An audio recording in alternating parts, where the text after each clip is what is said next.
Very good morning, everyone. On behalf of TechMeet 360 community, I welcome you all for this wonderful event. So, .NET conference is Microsoft every year organizing virtually for updating the latest .NET and Visual Studio technologies. So, the .NET we are going to run the same .NET local conference in local. So, every year around the world many communities organizing this event. So we are the one of the community to organizing the local event in South Tamil Nadu, and this year totally 88 local events is happening. So this is our event agenda. The first session will take by Muralidharan for about what's new in .NET 5. And next session, Sugas will talk about what's new in C Sharp. And third session, Kishore will talk about what's new in Visual Studio 2019 and beginning. And fourth session, Anand Murali will talk about effectively diagnose and debug .NET apps in Visual Studio. And fifth session, LLC talk about getting started with Blazor. The final session, Managa talk about architecting native application in Azure using .NET Core.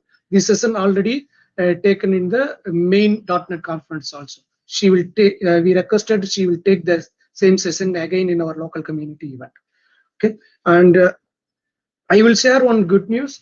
Our TechMeet 360 member Sugas Parameswara got Microsoft Most Valuable Professional Award this December for his number for his contributions, technical community activities like blogging and speaking events and organizing events. We on behalf of TechMeet 360, I wish him to continues more year this getting this award.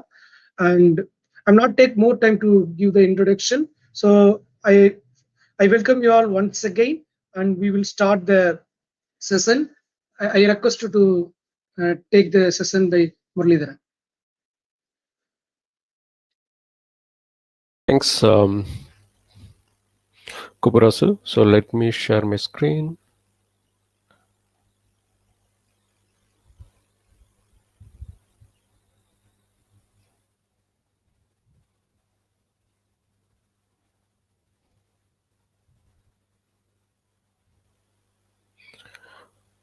Yeah, you are audible.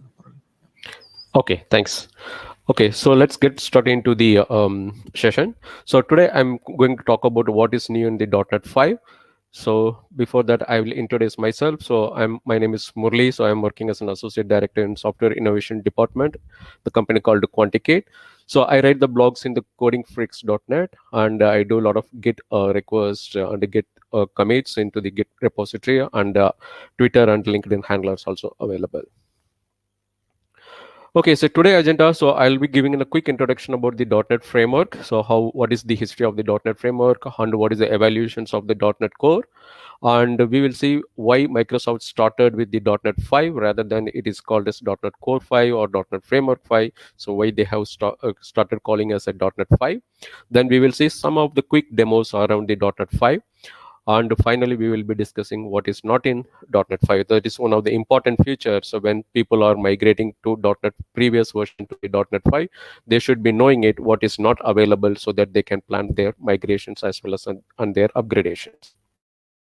So let's get into the history of .NET Framework. So the originally .NET released in the year of 2002, and later they have slowly upgraded to the .NET 2, 3, 3.5, 4.5, and 4.8, the last release of the .NET Framework, which is on the 2019.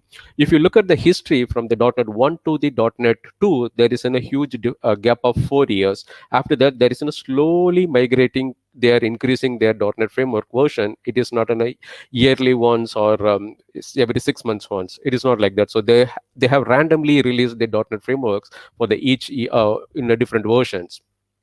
Whenever they release the new versions, they have introduced new features, like in the ASP.NET 2.0, they released with the .NET 2.0, and the WCF, WPF and all, they released around .NET 3 and 3.5. So like this, they have introduced their new versions and the new features as well. Finally, they have released .NET 4.8 in the year of 2019. So that is the .NET Framework latest version. So after that, there is no major releases. It could be like 4.8.1. There are some minor releases, but not major releases. So let's get into the .NET Core. So when you look at the .NET Framework, it runs only on the Windows platforms. It won't run on a Linux or on a Mac operating systems. So to overcome this, Microsoft decided to support the cross-platform applications as well. So how they got this idea? So Mono is the one of the community which is driving the .NET open source releases. So they have done the cross-platform applications for this in the framework called Xamarin. So they have developed in the mobile applications where it can run on the Android as well as the iOS application where you will be writing the .NET code. So they have done the cross-platform. So they got this idea, and they have very well known, and it is an open source as well. So they have got an idea, and they started supporting into the Linux and the cross platform operating system. So the core, that is the they have started calling as core. So the core versions released in the year of 2016, that is the first release they have released, and they have the second release on the 2017. If you look at the version 1 and 2, so there is only 1 year gap. So if you look at the .NET 2 as well as the .NET 3, sorry, the .NET Core 3, so they have introduced it in the 2000 early 2019. So you can see there is a 1 year gap. They have released every year, they are releasing .NET Core version. So they have streamlined the release process for every 1 year, so they will be releasing new versions. So as I said earlier, so it will be supporting the cross platform, so the .NET Core applications can run on the Mac OS, Linux OS, as well as the IoT devices as well. Yeah, and even it will run on the Windows applications as well. So after .NET Framework, .NET Core 3.1, they haven't decided on the .NET Framework 4 or .NET Core 4 or 5. So it leads a lot of confusions for the developers. Should I use the .NET Framework 4 or .NET Core 4 or .NET Core 5? So to avoid these confusions, even we will be getting into a lot of confusions when someone asks doubts. I have a problem with the .NET, so we will be asking whether you have a problem with the .NET Framework or .NET Core. So this will lead to a lot of confusions. To avoid these confusions, Microsoft decided to remove the they want to keep only .NET. They have removed the core as well as the framework. So hereafter, from 5 onwards, .NET is only just a .NET. There is no framework, there is no core. Okay, so there are some of the cool new features they have introduced in the .NET 5. So they made a lot of improvements on the web API side, and they released Blazor WebAssembly. So we'll be talking into it. And there are good features around C# 9 as well.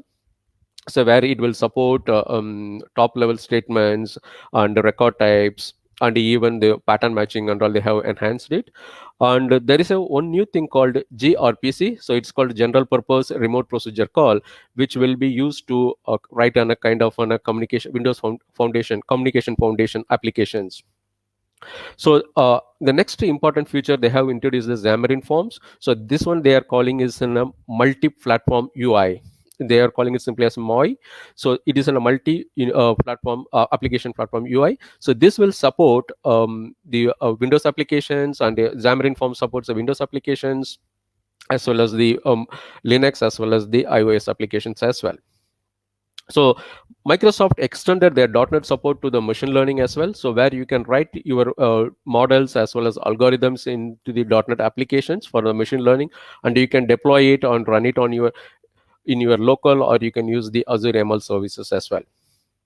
So when you look at the .NET framework, it will runs only on the Windows platforms. It won't be running on the Linux platform. So to support the core, the .NET core, so they have decided to support the desktop application improvements as well. So that means you can develop on a Windows applications using the Linux environment as well. So that is the feature they have extended on the desktop application improvement side. On the cloud native investments, so they made a Docker support, they given a single file executable support. So those are the other features they have released. Let's see one by one. So this is the first one thing called one.NET Vision. So if you look at the middle of the image, so the .NET 5 is the middle layer, which will talk at the top it talks about all the desktop, web, cloud, mobile, gaming, and IoT, as well as the AI devices. So these are the application platforms that you can use it by using the .NET 5. So if you look at the below the .NET 5, so the infrastructure is designed or defined by the .NET 5. Automatically decides what kind of runtime I need to use, what kind of compilers I need to use, so what kind of languages that you are using, whether you are using a VB.NET or you are using a C Sharp. So everything will be taken care by the .NET framework, sorry, .NET 5 itself. Okay, so the .NET standard, which will be doing kind of a transformation between the all the layers between the compilers to the which kind of applications it need to respond. So that will be taken care by this .NET standard. If you look at the right side on the tooling side, so we have the Visual Studio, which will be for the Windows platforms. So you can use the Visual Studio for Mac, for the Mac machines, and you can use the Visual Studio Code for on any platform. So you can use it for the Windows, Linux, as well as in the iOS devices, and you can use the command line interfaces on the Windows environment, and even the Linux environments as well. So this is the .NET release schedule. So if you look at the, we'll get into the November 2020. So this is the year .NET 5 has been released. It's in a general availability that's called a GA. And the next release will be approximately, it will be on the November 2021. So it will be released. The next major release will be .NET 6.0. So they have mentioned it is in the LTS. It's called a long-term support. And on the .NET 7 will be released on November 2022. So if you look at the all the even number .NET versions are having an LTS. So LTS means long-term support. So Microsoft will be giving the patches or the service packs for the next 3 years after the releases. If you look at the .NET 5, it is in a general availability. It is not having a long time support. But if you look at the earlier release in 3.1, it has the long time support. So if you are having an application which is running on a 3.1, you can slowly migrate into the .NET 5. Then you will get a 1 year support. Then you can migrate it to the .NET 6. From there, you will get another 3 years the support from the Microsoft. The support in the sense service packs or any patches that Microsoft releasing for the .NET. So we can use that. So this is the release cycle. This is the scheduled release cycle, that is Microsoft releasing it. Okay, so if you look at the .NET, so it has the .NET framework, which will be running on the Windows Windows machines. .NET Core will be used on the non-Windows machines, and Mono is for the portable of the .NET frameworks. All together now it is combined to a .NET. So there is no .NET framework or Core or Mono. So hereafter everything will be called as .NET. Okay, so now when you develop in a .NET applications, so everything will be having in a single SDK. So the SDK called in a .NET SDK, and there will be only one BCL. That means the base class libraries. There is no differences whether I have to use the .NET Core or .NET framework. So everything will be considered as a single base class libraries. So .NET 5 supports having a native UI for the mobile applications. It is having the web UI for the class platform applications as well. So when you look at the cloud native investments, so they have rich support for the Docker. So you no need to having a knowledge of the Docker. If you have a minimum knowledge of Docker, then you can use the containerizations by using the Visual Studio or the .NET 5 support itself.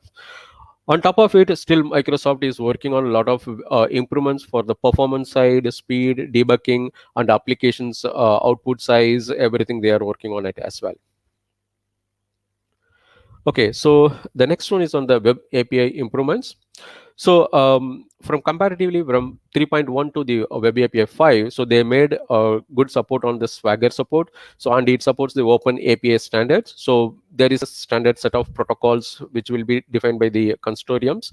So it supports the open web open API standards, and it supports the Swagger support also. Swagger is nothing but a kind of a UI where you can see what kind of parameters that you need to use and what could be the parameter output type, and everything you can see that.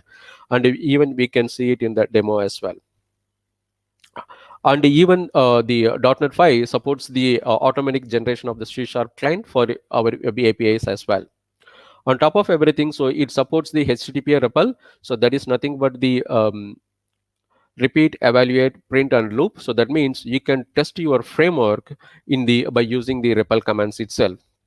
So it does not replacing the postman, but still you can do the all your testing or basic kind of on a unit testing, you can do it in the command line itself. So all these three things we will be seeing in the demo. Okay, so next one is the Blazor with the .NET 5. So Blazor, earlier they have released the Blazor on the server side, which means so the Blazor application will run all the .NET code will send to the servers. It will execute in the server side, and the results will be pushed back to the client side, and the client application will render the results. So this is the way the earlier Blazor was released. Now they have introduced Blazor client side or the web assembly. So that means the browser itself will be running the C# code, and you can see the output here itself. So that means instead of JavaScript, we can use the C# code to execute all our performance on the UI side, and only it will be the data request and data sending will be send and response will be sent to the server. And it supports the progressive web apps. That means so you can generate the browser based application into a desktop based applications as well, and it supports the offline support also. So you don't need to have a connectivity your data servers or something, but still you can work your application on the offline, like in a WhatsApp how we are doing doing an offline kind of stuff. Still this also supports. Okay, C# 9. So there are a lot of other cool features is there. So, but still, I want to just to give a highlight for the top level programs where you can write an C# program with a single line of statement, and there is a very good type called record types, which will be I think Sugas will be explaining. It's one of the coolest feature on the record type. And if you want to in a private set, so generally we will be when someone does not want to set any values for an object, then we will do a private set. Instead of that, now we can use the init setters. So that means they cannot set any values to that. And another cool feature is the new pattern matching. Instead of kind of in a switch case, so you can use the new pattern matching mechanisms as well. So Xamarin Forms. So when Microsoft started doing the cross-platform, they wanted to support all the native or the cross-platform mobile applications. So they started writing a new framework called multi-platform UI. So this will be it will be everything in a native control. So earlier it will be in a different kind of control where you need to write Android is separately, iOS separately, all will be in the same solutions. Then we will be compiling, and we will be using some kind of third-party controls. Here we can use everything on the Microsoft platform itself, and it supports the hot reload. So that means you no need to restart your application whenever you make any code changes. Automatically it will be doing in a hot reload. So design time binding, so where you can make the changes in either in the C# code or in the XAML code, automatically the UI will get refreshed. So you no need to restart or reload it. And it uses the single project code base. So earlier what we need to do is, so when you want to develop a Xamarin based application, so in a single solution we will be having in a multiple projects. One is for the iOS, and another one for the Android, and another one will be the Windows platform. So when we want to share the common functionality between all the three project types, then we'll be using the standard libraries, the standard framework libraries, so that will be shared across it. To avoid this, so now everything will be in the single project code base. So it will be like this. If you look at the left side, so we will be having an Android application project is separately, iOS separately, Windows application is separately. If you look at the first project, says it's the Xamarin demo portable, so that will be in a common file, where if you want to share any of the common functionality across these projects, then we have to use the portable applications. If you look at the right side, which is the newer version of the solution structure which Microsoft is released it, so there will be only one project type which will be running for the Android, iOS as well as the Windows applications. And if you want to have any platform specific, then you can use the folders platform folders there, or it will have this platform specific code it will be presenting. So this will not have much confusion, it will be reducing a lot of confusion, and the codes also will be neat. So desktop application improvements, as I said earlier, so .NET Core doesn't support the Windows based applications on the Linux. So now we have all the UI controls whichever is available on the Windows platform, so that will be ported into the .NET 5. So now it also supports all the controls and everything. So you can even have a third party tools integrations that is in the progress. If you want to introduce any new control to the .NET 5, still it is an open source, you can write your own controls, then you can do a pull request to the repository, then you can have your controls also inside that. Okay, so and one of the other feature that they have get it back is the um, click once installer. So hope you will be knowing it. The click once installer is nothing but you develop the application and you publish it over the internet. So anyone who wants to download it, they can download it.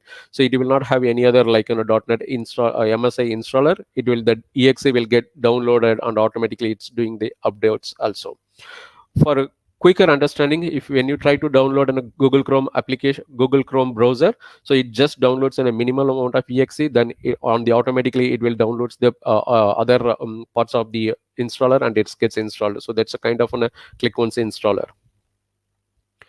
Okay, so the next one is the machine learning .NET. So the machine learning also they have extended with the Visual Studio on .NET 5. So what here you can generate your model, you can write your algorithms, you can update your model, you can extend your model, you can test your model, and you can publish your model. So all these things have been introduced in the .NET 5. So to do this, either you can build and train your model in Visual Studio itself, or if you want to use any Azure services, you can use the AutoML services to update or to train your model and to get the model results back, and you can use it from the your Visual Studio. So we can see this also in the demo. So on the next one is the cloud native investments. So Microsoft developing the so you can develop the Linux application from Windows. So you might be knowing it. Microsoft introduced Windows subsystem for Linux. So where you can have a Windows system or the Windows operating system running it. Inside that, you can have a Linux kernel also running on it. So that's also it is possible. So you can develop a Windows application. Sorry, from Windows you can develop an applications for Linux and a single file exe. It's called a single applications. So that means when we develop a web-based application or on a Windows-based applications, so we will be getting in a kind of an exe and a configuration file and other supporting DLL files. Correct. So this will be leading into a confusion when your organization having a multiple kind of Windows application environments. When you want to release a new releases or when you want to update any .NET framework versions, you need to ensure all the users are upgraded to the proper .NET versions. Otherwise, the application may break. To avoid this, what you can do is you can compile all the artifacts like in a DLL configurations, whatever you want to have it into a single file, and it will be in a single executable file. So when you execute, so it will have everything and it executes. Okay, and the next important feature is called the project tie. So project tie is nothing but the rich support for the microservices. So when you want to do a containerization kind of an application, so we will be having a front end layer separately and the backend container is separately, and we may having the catch services in the Redis catch, or we have a separate logging services in the separate containers to manage everything. So Microsoft released something called project eye, where it does a kind of orchestrations between the front and back end, and it supports the catch services as well. So you can maintain everything by using the project eye. So it is in the preview mode, so they are targeting for the .NET 6 version to be released, but still now also you can download and you can use it or you can experiment it. So let's get into the demo. Okay, so let me switch back to my screen to the Visual Studio. Okay, so already I created the application. So let me start the application. So let me just try to create on a new Blazor application. So I will show you the differences. So I'm choosing the Blazor is my application type. So I'm just clicking the next. So I'm just clicking the demo Blazor. So you can see here the Blazor application can run on the Linux, Mac OS, and Windows Cloud, and everywhere so it can run. So I'm just clicking the create. So now it is prompting me whether you want to develop a Blazor server app or you want to develop a Blazor WebAssembly app. So WebAssembly app only we are going to say this is the new feature that Microsoft introduced in the .NET 5. So where all the C# code run on the browser based on the browser itself. If I choose the .NET Core 3.0, then it will break, so it will not be available.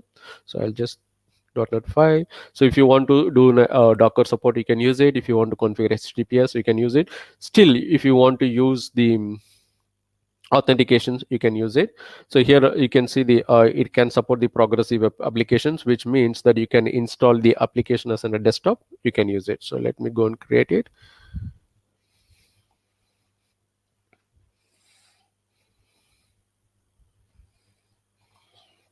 Okay, so let me run the .NET Blazor application. So let me go on debug, start new instance.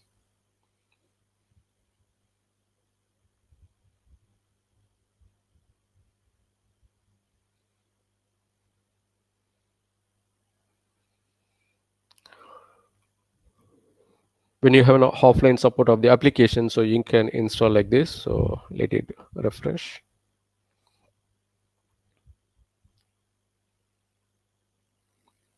I'm not sure it's okay, something else is breaking.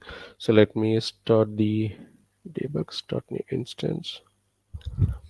Some of the machine learning project is breaking. Okay, we can see the .NET application is getting loaded. So I can, so this is the new Blazor UI. So you can see here all the controls and everything is placed. If I go and if you want to use the desktop mode or the progressive web application support, you can use the plus icon. Then it can asking for me to install in the taskbar. So checking the demo Blazor, then it will be pinned.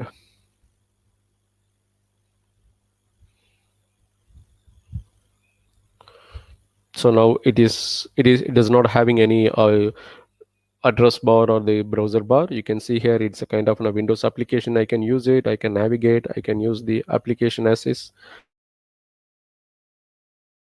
In so here you can see it, so I can do that. I'll remove the breakpoint so I can increment the counter.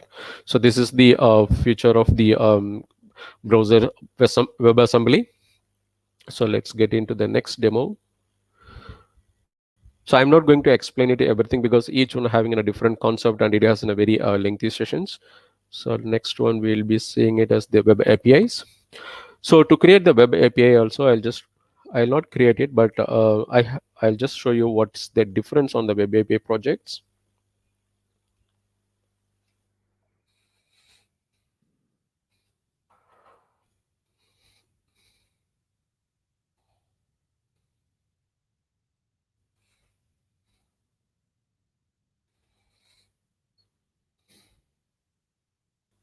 So I have to select the ASP.NET Core web application. So I'll click the next.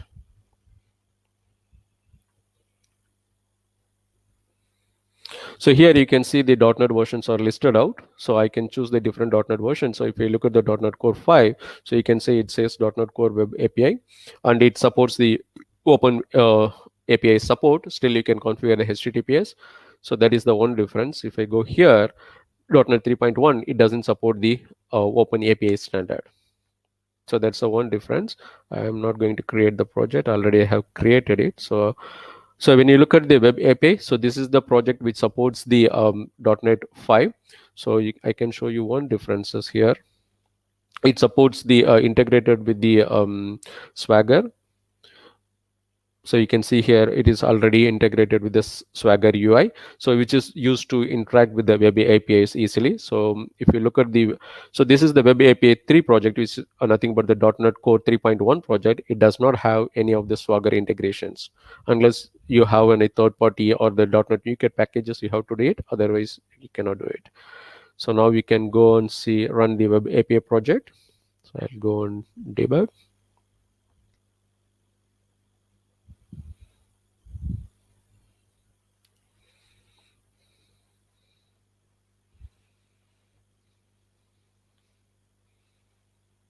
Yes, it's getting loaded. So we can go and turn on the HTTP Rebel also.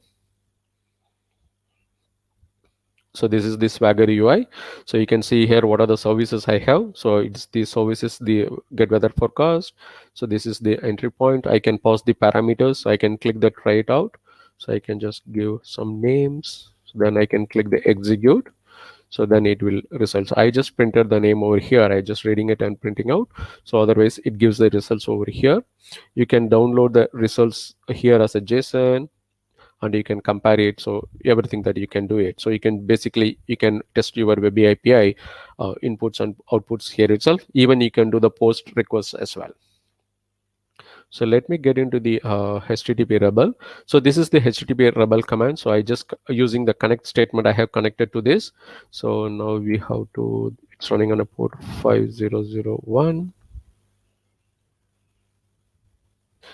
So now you can see here it is turned to the port 5001. So I can do the get. So it will be listing out all the get request values, because I am into the weather forecast service. So that then it the get is returning everything. So if I want to pass parameters, then I can use the get name, then the query string parameters, then it gets printed. So this is the way where you can use the HTTP rebel to test your web APIs.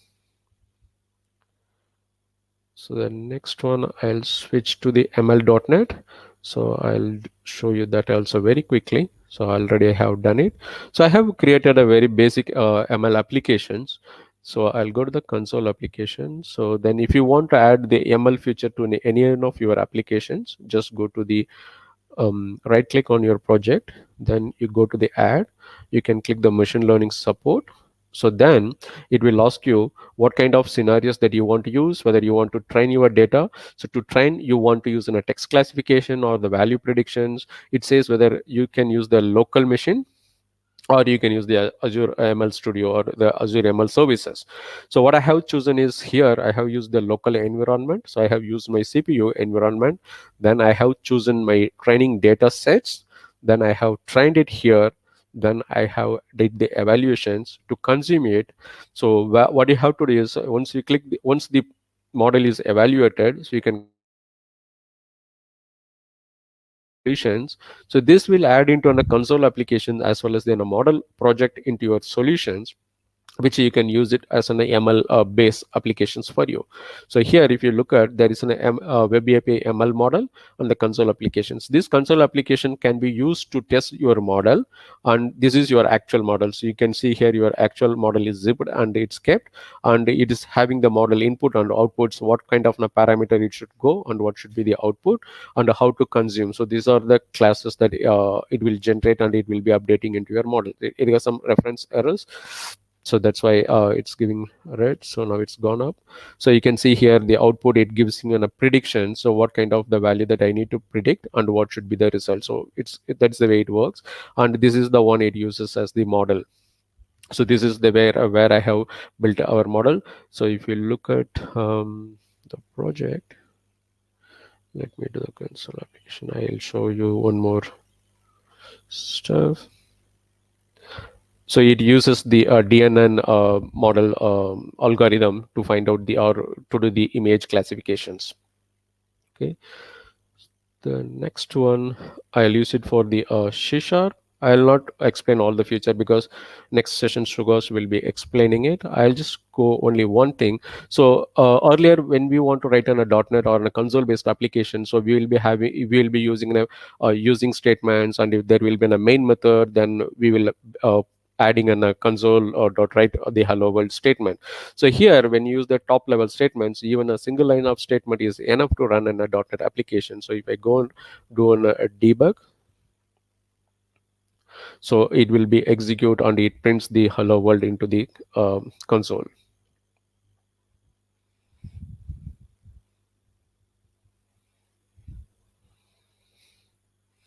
So even a single line of statement is enough to run an application. So that's the way it is called top level statements. I believe Sugars will be explaining it more. So then next one, I'll go to the Docker support. So whenever you want to support your application to be in a containerization, so then what you can do is you can right click on your project, then you go here and you go to the add, and you can use the Docker support. Then it will be asking whether you want to use in a Linux target OS or Windows target OS. Then you can choose, then it generates all the configuration things that you needed. Then you can modify it accordingly.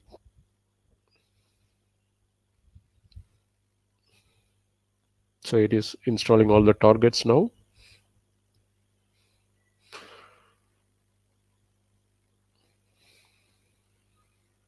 So it generates the Docker file. So it has some of the dependencies and everything. So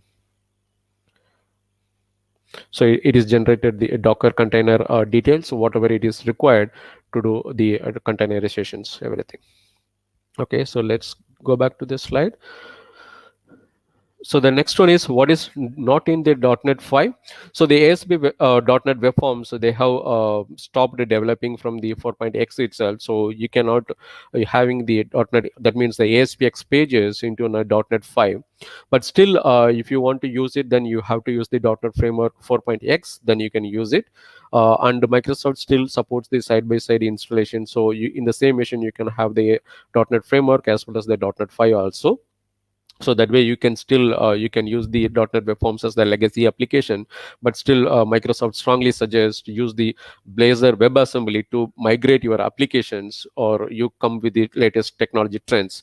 And you have to rewrite the entire application from the scratch. There is no direct mechanism where you can do the migration, where you can give in a .NET ASP.NET web project and it converts into the Blazor WebAssembly project. No, there is no way of doing it. So you have to write it from your scratch. And another feature Microsoft is dropped is the Windows Communication Foundation, or called the WCF. So Microsoft suggesting or recommending to use the gRPC, that is the general purpose remote procedure calls, that is in open standards. And initially it was the gRPC is developed by Google. Later it is open sourced in the name of HTTP2/SPDY. And another one of the important feature is dropped is the Windows Workflow Foundation. So that's also where if you look at every organizations, they will be using one kind of an business process management. So .NET was supporting by using the Windows Workflow Foundation. So even on the .NET 5, Microsoft stopped supporting the workflow foundations. Instead, Microsoft suggesting to use the core WF. It's an unofficial port, but still Microsoft itself, they are suggesting to use the core WF. So is there is any questions?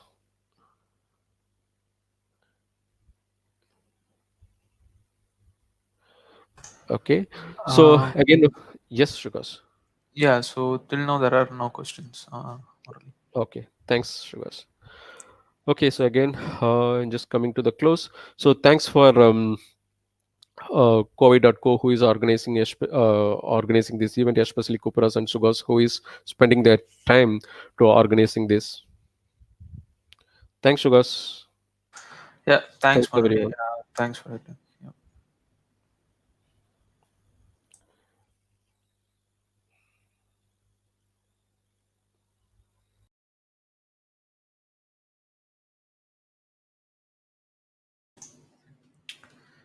Yeah, so I think that was a good session, Murali. So thanks for that. That was a detailed session on what's new in .NET 5. So basically, we'll see the next topics one by one. So the first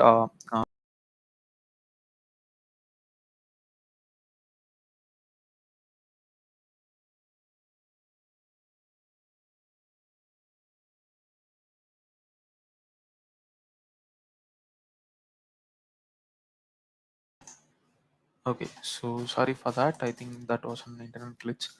So let me make my presentation as a full screen. Okay. Um, okay, so today I'm going to talk about like what's new in C Sharp. Like there were a bunch of updates in .NET. So today I'm going to explain about what's new in C Sharp. So before that, let me give a small introduction about myself. I am Suhas Parameshwara. I'm working as a software engineer at Coimbatore around 3 years. So I'm part of Atomic Scope and the Bistock 360 team. So we have four successful products. So I'm a part of two products.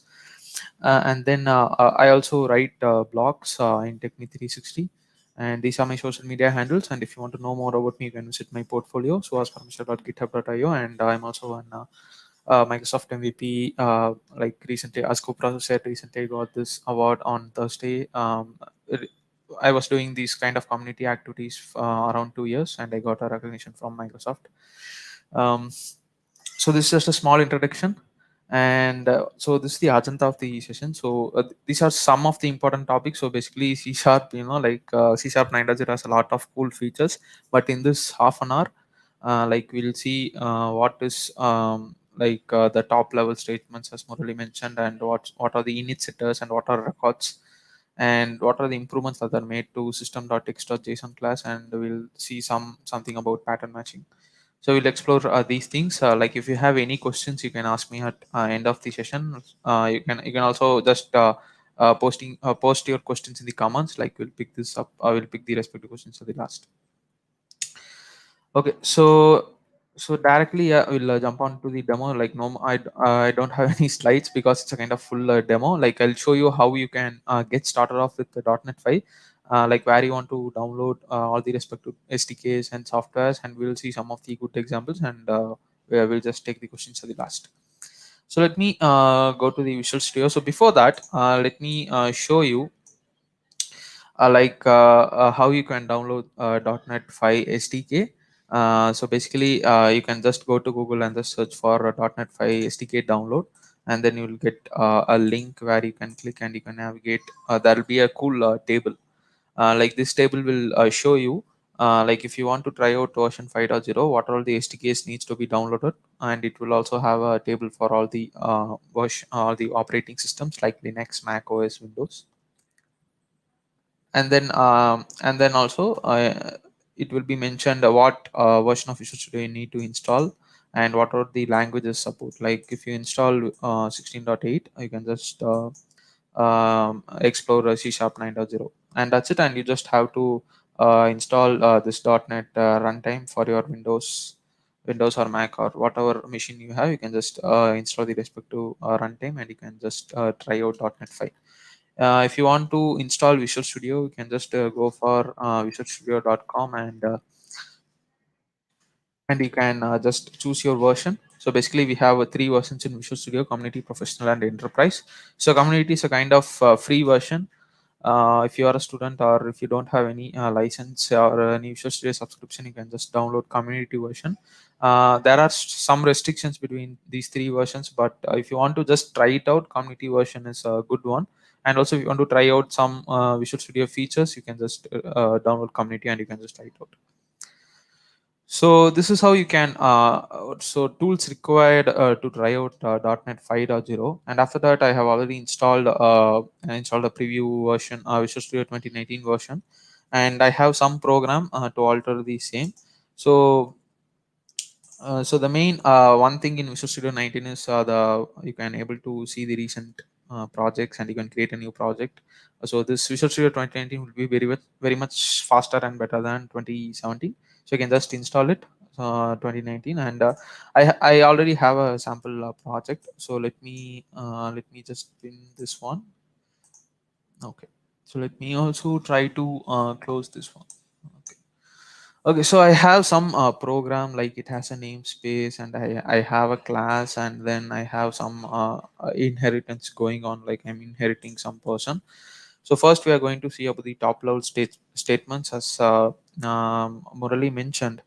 We don't have, so first like 3 years back when I started learning C#, the first thing I was learning about is static void main, like what is void, what is main, and what are the arguments, like what are the arguments, like how it is assigning. We were learning about what is a class, and what is a namespace. We were learning, and now like in .NET 5 they removed all these things, and it's a kind of not necessary, so you can simply delete it. And also you can also delete this thing, and that's it. Like a program can be something like this. You can just basically, it's reminding me of Python and JavaScript. So in JavaScript, you don't have any void main or namespace, anything. You just go to a JavaScript application and you say console.log, and you can just print it. So the same feeling is happening in .NET 5. You can just go to .NET 5 application. You can just say console.writeline, and you can just type some command. So you don't need that namespace, a class, and a void main, etc. So this is just one of the good thing, like if you are a web application developer, like this would be an it is a basically a good improvement made in .NET 5, which reminds me of JavaScript. So this is one improvement. So this is called a top level statement, and console.writeline, as I said, you can write it only inside a function. You can just print it out. and you can just explore it. And also here you can see I'm calling a function after declaring a function. So there are some ordering needs to be taken care of, like while writing the respective declaring the functions and the classes. So this is a kind of, this makes me focus on what I write, so I don't need to focus on all the main class and namespace hereafter. So this is one thing. The next thing we are going to see is the init setters. So let's say I have a class called the person. So I have some a string called first name and last name, and we have some getter and setter, right? So I have a person and I'm creating an object. Yeah, that's fine. And let's say in future, if someone changes this person dot last name and they are changing it to something um, like this, um, so there won't be, so let's say there won't be any error. So there might be some cases like you need to initialize value only during object initialization, but you don't want to set it later. So you cannot do it in previous C sharp versions. Like you can change values if you're initializing a value during object initialization, you can change the value something like this, and of course the value will be changed. We can The value will be changed of the respective last name. It would be Suhas space Technique 360. But let's say there's a scenario where I need to assign value only during object initialization. I don't want initialization needs to be done after once after the object initialization. So in previous versions of C sharp, like it's a kind of there won't be a direct approach of doing it. Like you cannot do it with a single keyword. So there are some workaround needs to be done for making for making this kind of only read only kind of thing. But in C sharp 9.0, like you can do it in a single keyword called init keyword. So let's say this last name needs to be assigned only during this object initialization, and I don't want to allow doing this. So you can just say you can remove this set keyword and you can just say init. So this init keyword, like it will throw you an error. So maybe I can use some magnifier to show you the error. So here you can see init only property or indexer can only be assigned in an object initializer. So we cannot assign it further beyond. So let me cancel it. So you cannot able to initialize after once after the object initialization. So that's a good thing. You can use it. You can use this init keyword if you want to assign values only during object initialization. So this is one of the good things they have introduced in class, and they can. So here I can have init keywords as much as you want. I can for all the variables you want, and then you can just assign the respective values based upon your need. So for now I will be unable to assign it for the first name also. Okay, so this is one of the good concept. Like remember, if you are using a .NET 5 and if you want to initialize value only during object initialization, just use init keyword instead of set. Okay, so this is one cool thing, and next thing we are going to see is records maybe. So what is maybe a record?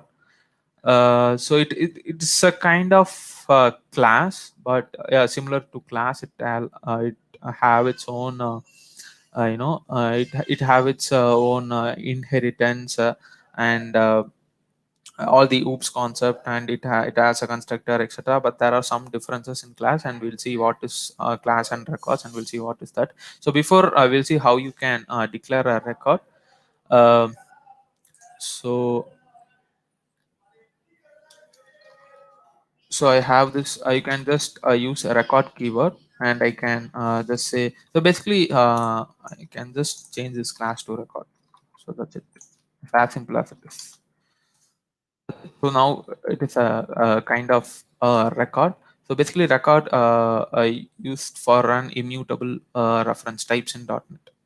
So it makes your life easier to create immutable reference types. So once you have declared a record, the same thing, using the getter setter, you can use the init keyword, etc. The So let's say I'll create one more class. Maybe I'll undo and I'll just create a new record, um, record student, maybe student. So I'll name it as employee, and then I'll give some value for it, string uh, string employee ID. So this is string, and this is a class. So you won't be able to uh, inherit a class into the record. So I cannot do something like this. So this is not possible. So the error is saying record may only inherit from object or another record. So you cannot inherit a class into a record. So let's say I have. So if I name this as record, now it should work fine. Yeah. Now the error is gone. So basically, you cannot inherit a class from a record, and vice versa. So after that, and records also have constructors. So construct in class, like, will be so let me change this to class. So in the class, we'll have this constructor, and then we'll assign a value for first name and last name, etc. So in records, it has been made simpler. It is it is a kind of, function. It will give you an impression of a function. So I have a record, and I can also do something like this. So string first name and string last name, and I can just remove this. So that's it. So this is equal to what we saw, this thing. So it can also be written as record person. So this is somewhat equal to this thing. So string first name and last name. This is the same thing. But what happens is, it's a kind of constructor, right? So it's a kind of, parameterized constructor in C sharp, we used to say. So here it is saying, you have inherited this person class, and it is saying a person does not contain a constructor that takes 0 arguments. So basically, it is expecting an argument for first name and last name. So you need to mention it here, hopefully. Maybe string first name, and then string last name. Sorry, my bad. Like, you can mention something like this, and you can able to inherit from the respective class. And yeah, and also you have to mention it here, the same thing, maybe first name and last name. Yeah. So this is how you inherit a record. Like, if you're mentioning it in the bracket, it is a kind of, the constructor, the value is expecting for it. The record is expecting a value, like, to pass to. Like, if you're mentioning something like this, it won't expect a value. You are just defining some variables inside a class. But if you're giving like this, it is a kind of parameterized constructor. So inheriting the records, like, it will expect the same kind of parameters for records, and you have to pass it in the records. So this is how inheritance happens in records. And and let's say, if there is a, so let me undo all these things for now. So I'm undoing some stuffs. Okay, so let me just delete it. Okay, so here we have a record. So how you can create an, so the same thing, like, a class cannot inherit a record, so it is showing me some error. So how you can create object for it, the same thing, you can just say where record equal, sorry, where person equal to new person, and then you can mention the respective values. So so there is a error called top level statements must precede namespace and type declarations. Okay, so what is saying is you have to mention it in the earlier in the top level. So it is a kind of top down approach. So you have to mention it on the above of this record. Okay, maybe it is also throwing me the record person. Okay, we are declaring the records. I think this is the not the right way to mention it here. Maybe in this function it won't throw error. Basically, you are declaring your functions, right? So functions and records, and you are declaring some records, and you can you cannot straight away write some create some write some a line of code declare creating an object for this records. So you can create an object something like this where person new person, and you can assign some values person dot first name equal to something, first name equal to Swas, and last name equal to Parmeshwar. Like you can assign you can assign some values, and you can also do something like this, or also you can do something like this. Let's say you can it's not necessary to give new person, you can also give just a new, and you can mention the person record here, and you can give the respective values you want. If you have a parameterized constructor, you can just send the respective values. So let's say if I have string first name and string last name, I can just send it here, something like this. And then so I can send something like this, and the object will be initialized, and I can able to use it. So this is also kind of possible in records. Like you don't need new person of this thing. So the same happens in classes. Like you don't need where person equal to new person of. You can just mention it as a person, and you can just say new of, and just pass the respective constructor. The object will be created for you. So this is a kind of record. So we'll see. We'll just print a record, and we'll see how it is getting printed. So let me just do all the things that I have done here. Okay. Okay. So I just have this, and I'm just changing this to record, and I have a person and a first name and a last name, and it says display person, and we'll see what it is printing actually. So we'll just print the person. So we'll see what it is printing. So if I just run this program, okay, so there are build errors. Okay, so I'll also change this to record. Let me run this program, and we'll see what we are getting. So here you can see person, and we are getting some JSON object. But if you print a class, it would print you like object. So we'll just stop this, and we'll create a class. Class employee, and then prop string, and then we have some employee ID, and here I'm just where employee equal to new employee, um, new employee of, and I'm just printing the same employee. Okay, so if I just run this program, and okay. Okay, so here it is saying as employee, so it is just printing the the respective type class name, but here in this record, like it will give you actually what's inside the record, like it will give you what's the variables that are present in the respective record. So it is showing me the first name is Was and last name is Parameshwara. And also let's say if you want to copy a record, that's also possible in records using the with keyword.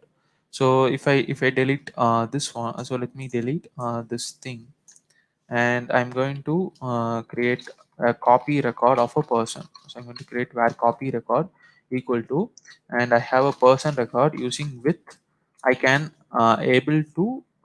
So let's say I need to overwrite this first name alone.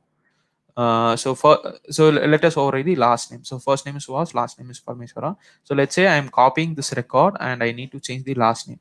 I can do it with this with keyword, and I can mention first name last name equal to, and I'm mentioning it as techmeet 360.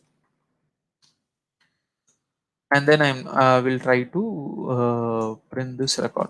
We'll try to print this copy record, and we'll see what's happening. So basically, I'm expecting Suhas Parameshwara and Suhas Techni 360. So basically, you can copy a record and you can just do some changes if you want. Um, Likewise, you can change values if you want. Like if you don't want to change any values, you can just copy. You can just assign it to a new record, and the whole values will be, like it will be copied. So basically, both the records has its own, it have its own references. Like you cannot say person record and copy record will have the same reference. Like it will have different references. We can also do something like this, and we'll see if it have same references. We will see if two records are equal, and if we just run this, so it will say false, because like both have its own references, and absolutely it will say false. And but you can do something like this. So person dot first name equal to copy record dot first name. And if I do something like this, and if I just run this program, yeah, so now it says true. So basically you can compare two record values, but when you compare two records, like a copy of a record, the value would be always false. It won't be true at any point of time, because the reference of two records will be always different. So this is some cool type introduced in records. Like you can explore more things, what you can do with records. And uh, you can initialize a record various multiple ways. Here are some 2 to 3 ways I said you. And you can explore records. That's a detailed blog available in Microsoft site. Then next thing we are going to talk about is nullability. So let's say, let me undo some stuffs. Okay, I don't want to undo. So I have this employee ID, and if I just let me just comment all these things, and then I'm going to create an employee object. So let's say where employee equal to new employee, and I'm going to just print console dot write line of employee dot employee ID. So like the this the program looks fine, and like we are expecting there will be some value for employee ID. But if I run this program, uh, okay, so there would be some exception. So there would be some exception called nullable reference type. But why I'm not getting it?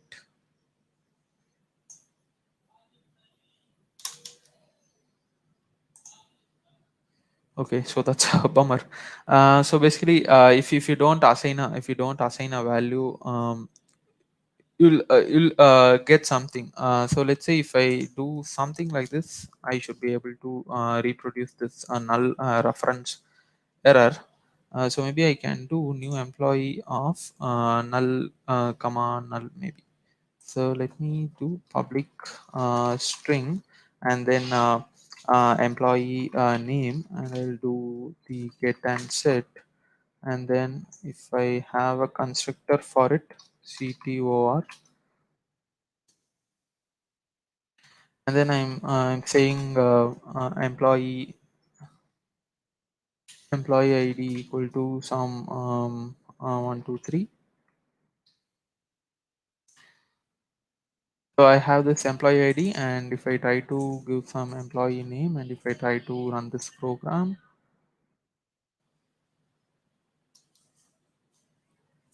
okay, it has been automatically stopped. So basically, you'll get a nullable reference error. So I'm unable to reproduce it. So if you have any, the favorite exception would be the object reference not set to an instance of an object. Like there'll be some nullable null reference. There also be null reference exception. You can to to capture those kind of exceptions. You can just go to your respective project. You can just go to your respective project, and if you just double click it, there'll be a property called nullable. So if you just enable it, you'll get some these kind of exceptions. So here you'll see I'm just trying to print the respective employee name, but here I have initialized only employee ID, and there'll be exception saying like you don't have employee name, so there'll be some null exception. So here I can also say, if I give it as null, um, and there'll be some exception called, so this value is null, and I'm saying, so here there's an exception, cannot access null literal to non-nullable reference type. So this is I'm getting this error because I have enabled this null exception. So nullable equal to enable. So if I just remove this and if I save it, the error will be gone. So like this is a kind of good thing. Like if there are any nulls, it will be notified it for you. So I am just enabling it, and it is saying me you haven't defined it as a null value. So that's what it's saying me. You cannot convert null literal to a non-nullable literal type. So it is saying this should be you have to mention it something like this question mark.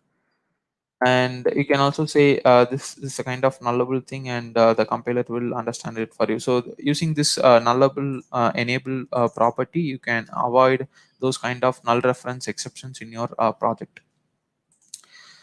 So this is one other thing, and one more thing is the final thing is the system dot text dot json, like we so there it has been much demo because it's just a kind of this library is available in .NET framework and .NET core, but like everyone uses newtons of .json for deserializing and serializing stuffs. If you go to respective project, and if say manage NuGet packages, so if you if you work on the more backend projects in .NET framework and .NET core, most probably for deserializing you'll use this newtonsoft json. So in .NET 5, like like they made a drastic improvements. We have the pre-built system.x.json package. Maybe you can use something like this, .x.json. Yeah. So this is the one.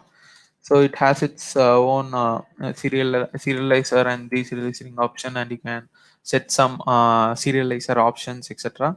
But the performance of it has been vastly improved, and uh, they introduce some cool functionalities.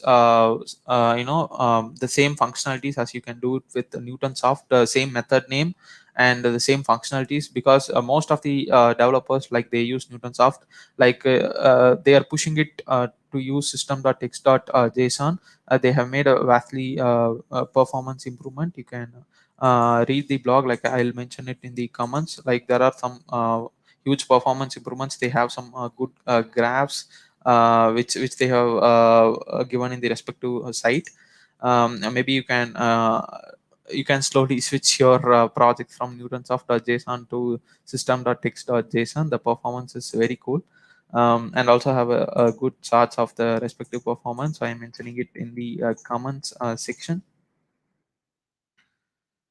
Yeah. So I have mentioned the respective blocks in the comment section. You can just go and read it out. And the one more last thing is the pattern matching. And so pattern matching is it's a kind of new. it's a kind of, like you can do it. It's kind of English statement, like simply if you read an English statement, you can just change it with a single pattern match. So something like this. uh, okay, so here is some pattern match, like it says if it's an is letter. um, so we are just trying it to find whether the given character is a alphabet or not. So it's just a simple pattern matching expression. It is saying whether the character is, so is keyword is a kind of, it's a kind of cool thing introduced. And in C sharp, I think it is in C sharp 8, I guess C sharp 8 or 7. You can also, if you create an object, you can just check like if employee is null, something like that. We can just check if employee object is null. We can also check if employee object is not null. So this is also is very cool. Like basically, we'll do something like this in previous version.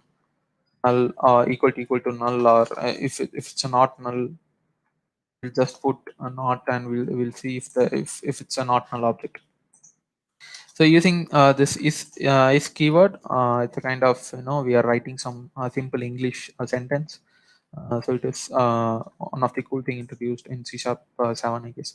You can just say is null and is not null, and you can also do this kind of pattern matching. We can write if we can write this kind of pattern matchings for is letter, is number, something like this. And you can also use this pattern matching expression inside the switch function, and you can just play around with it. So these are some of the improvements that they bought in C Sharp 9. So I told you only 40 percentage of it. But there are, if you go on, if you go on, so there are a lot of interesting things that you can do with records. And you can also write, you can also search for what's there are difference between a class and a record. You'll get some interesting points. But according to me, like there aren't much differences between record and a class. There might be some 3 to 4 strong points. Basically, the record is known only for their immutable types. You can just refer to it. You can go on and deep digging in the what's difference between records, classes. And this pattern matching is one of the cool thing. You can also use it inside a switch statement, and you can just play around with it. Okay, so I think I came to end of the session. Like if you have any questions, I'm happy to answer. If you have any questions, you can just shoot it.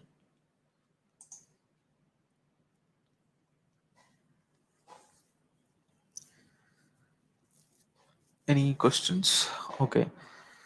Okay, so I think there are no questions. So basically, this is my social media handle, ng_suhas. Like if you have any doubts regarding C sharp or .NET, I'm happy to help. You can just ping me, or you can tag me in Twitter, and you can just raise your questions. Okay, so thanks guys. So thanks for joining, and just stay safe and support.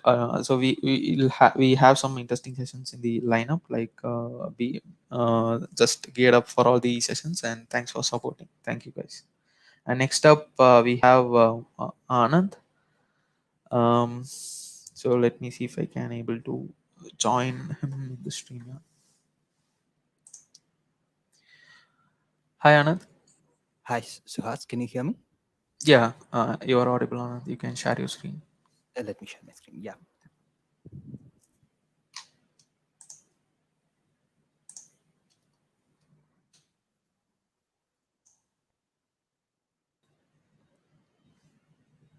So, Suhas, let me know if you are able to see my screen.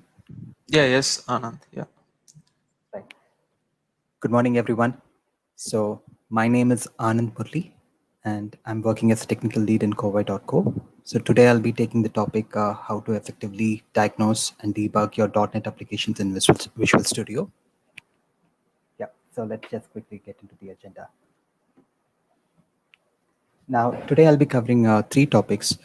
First one is we'll be talking a little bit about what WSL2 is and how you can debug your .NET applications on WSL2, that is Windows Subsystem for Linux. And then we'll just move into some general debugging tips and tricks. These are just small things which might be helpful for you in your day-to-day debugging activities. And finally, we'll just see a small example of how to use the parallel stacks window. So first, let's get started with WSL2. Now, I'm sure many of you might have heard WSL2, but for those of you who have not heard what WSL2 is, WSL2 is, you can imagine it as a tool which can install a Linux distribution directly on Windows. So you can run a Linux distribution directly on Windows. So why do we need this tool is that now with .NET Core, we are writing applications which can run on multiple platforms, right? Now, for example, you might be developing a web application in Windows, but you might deploy it on a Linux server. So let's say if you're facing an issue only on the Linux server, but it is when you deploy it on a Windows server, it's working fine. Then how do you debug that scenario? So that's where WSL2 comes into picture, where you can use your existing skills, you can use your existing development machine and debug in a Linux environment. So that's where WSL2 is very easy. Now, of course, you have alternatives for that also. Now you can use remote debugging over SSH. Uh, Maybe you can install your application on a separate Linux machine and then take remote debugging. That's one way of doing it. And the second way of doing is that if you're using containers, you can have a separate container for Linux and then debug using that container. These are two approaches which are already available, but they're a little low, like it gets a little bit complex. Now, if you have done remote debugging before, you know, right, it's a little bit complex. You cannot just get started on right on the word go. For example, if your network has some strict security protocols, then you will not be able to take a remote debugging session with a particular machine. You might have to get permissions from your network administrator. And so there is a little bit of overhead involved, right?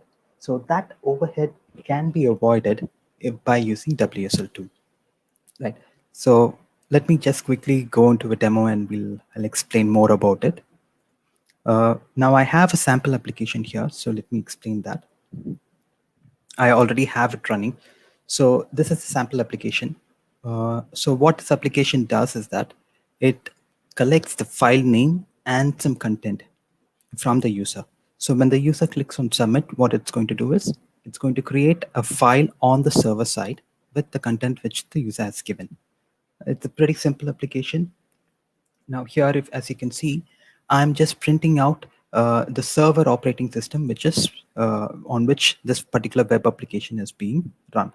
Now, right now I'm running on my local machine. So that's why it's saying Windows NT 10.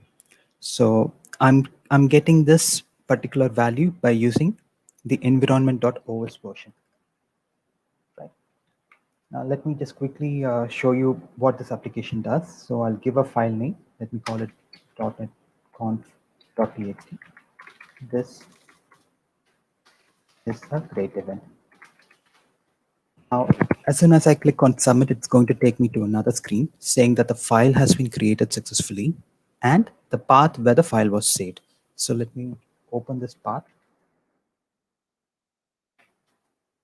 And just like it said, it has created the file .NET-conference.txt. And if I open this file, I see that this is a great event. This is the content which I had given. So the content is being saved. Now, this particular application is working fine on a Windows machine. Now, if I want to check whether this will work on a Linux machine, that's where WSL2 comes into picture.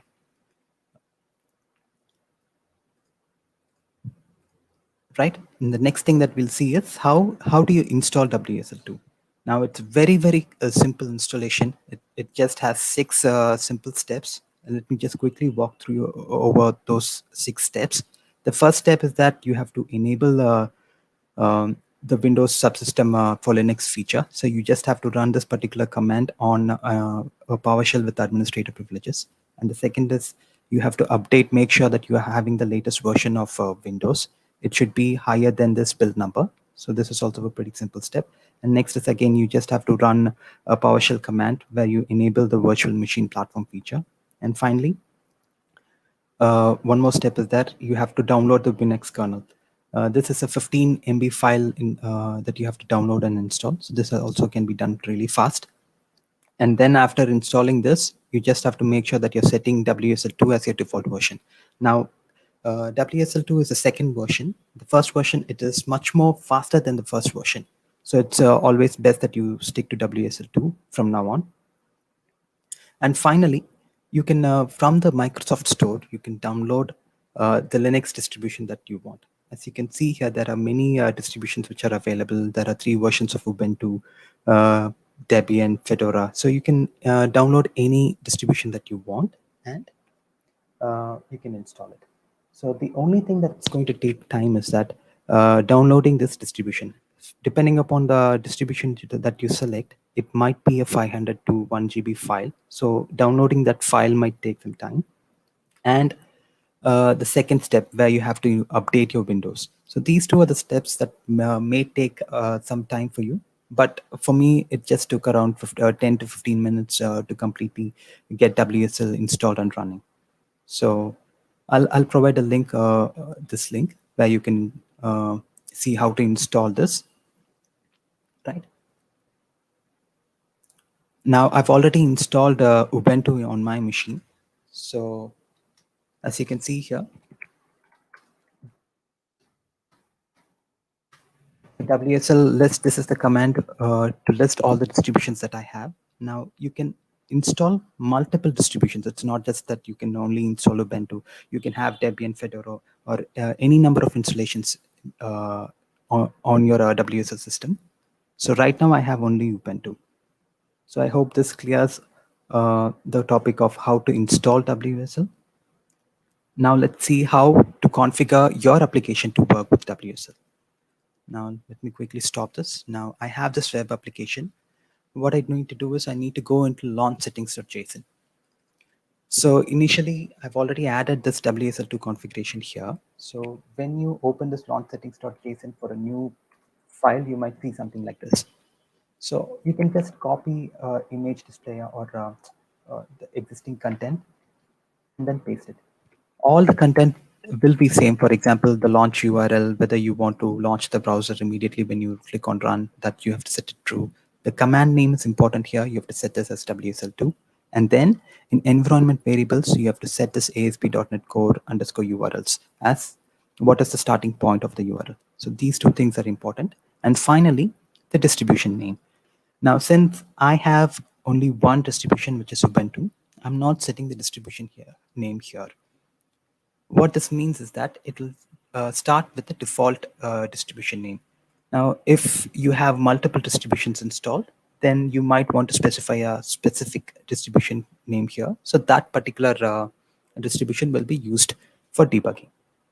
Now, once you have this ready, all you have to do is, now here, I'll be able to see the configuration WSL2 from here. So I need to just select that and run it. So once you get WSL2 installed, debugging your Linux application is very, very simple. Just on click of a button. Right now, I'm debugging my application on a Unix machine, that is Ubuntu. So as you can see here, the operating system is Unix.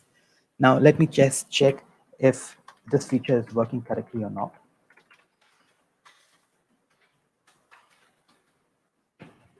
Now, when I click on submit, it's saying that the file has been created successfully. And it's also telling me the path where the file is available. But immediately you will know that there is a problem here. If you see here, I'm using the // which is the file separator for Windows machines, but for Linux it's different, right? So this file will not be there. So let me just quickly open up the bash and check if this file is there or not. So now I have installed Ubuntu distribution, right? So when I run the Ubuntu distribution, it is going to open up the bash. So from here, go to the specific file.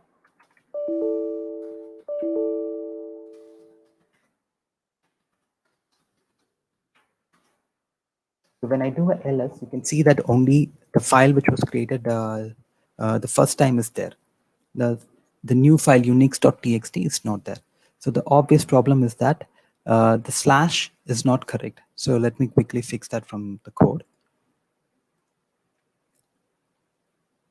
So as you can see here, I have hard coded this particular backslash. This will work only on a Windows machine. So the ideal way to do this is that you have to use path.combine.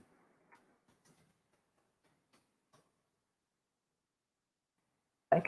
Now, by doing so, by using path, make sure that whatever operating system you use and whatever is the files separator for that, that particular file separator will be used.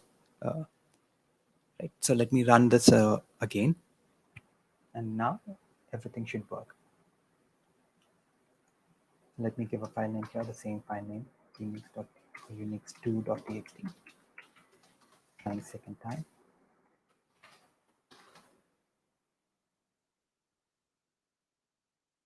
Now, when I click on submit, now if you can see the path it's showing correctly.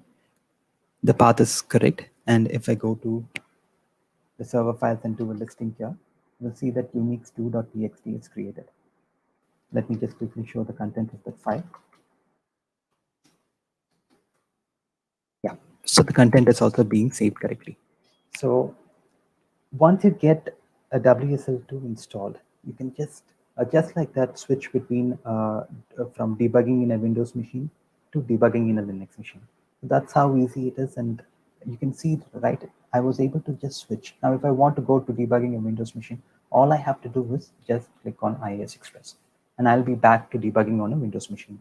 So within like maybe 5 seconds, you can just switch between debugging from a Windows machine to debugging in a Linux machine.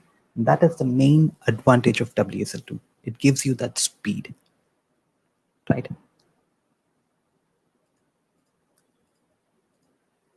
So now, why would you use WSL2 to debug? Now, as I mentioned before, you already have containers for Linux or whatever it is. You have containers for that, and also you can use remote debugging. Why would you use WSL2 to debug? The reason is that, as I mentioned before, remote debugging or containers has a little bit of overhead on it. It's not, you cannot start your debugging session. Maybe you need to spend 5 minutes of time to start a debugging session. You might not be as productive when you're debug using those methods, right? But for some cases, you need to go with those methods. For example, if you're looking for an environment which resembles very close with the production environment, then it's better you go with the remote debugging or container tools. But if what you're looking for is that you want to quickly solve your issue on your local developer machine itself, then you can go with WSL2. So it's not like you can go, there are 3 approaches, and it's not like you can take one approach all the time. So you can, depending upon the scenario, you have to choose the correct approach which is applicable. So most of the debugging environment, like initially you might use WSL2, but after going to production, there might be cases where you will use the other 2 options as well. So this is about WSL2. Now, the next is, let's quickly go to debugging tips and tricks. Now I have this web application, the same web app. Let's use that. Let me quickly start that up. The first thing that we're going to see is that pinnable properties. Now, here I have another page called bulk process. So when I click on start, it's just going to start up a bulk process. Nothing much is happening here, just some sample code. So first we'll see what are pinnable properties.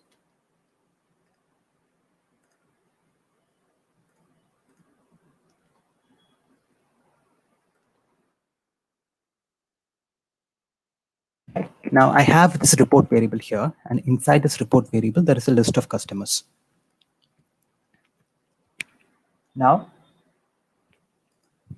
I've already done a thing.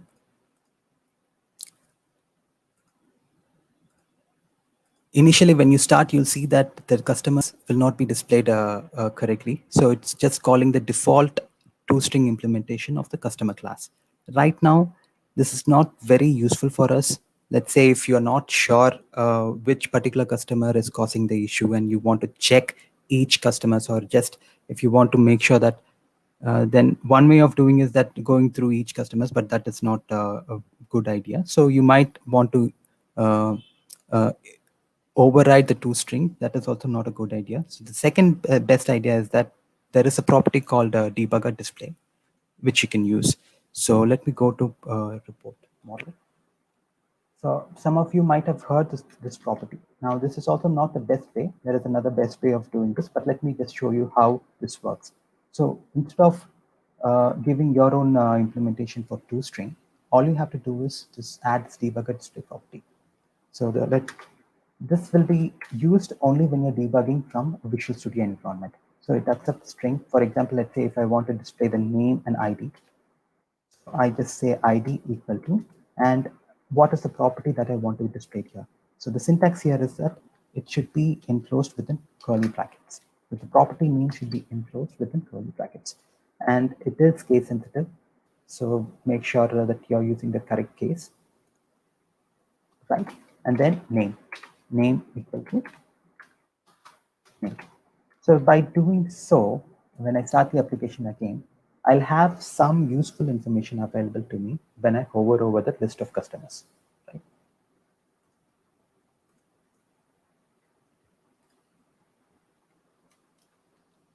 Now, is this the best that we can do? Now you can see here customers.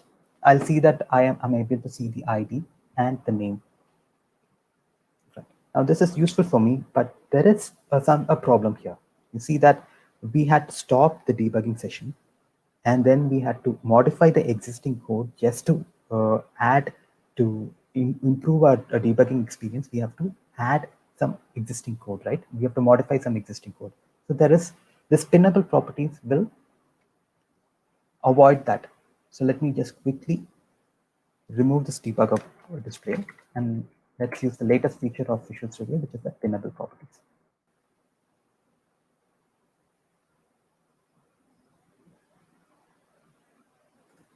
Let me quickly start the session again. Now this time, this is the most efficient way of doing it. Now again, if I go to customers, as you can see, since we removed the debugger display property, the default toString implementation is displayed here. Now let me expand just one particular customer. Now if you see here closely, let me just zoom in a little bit.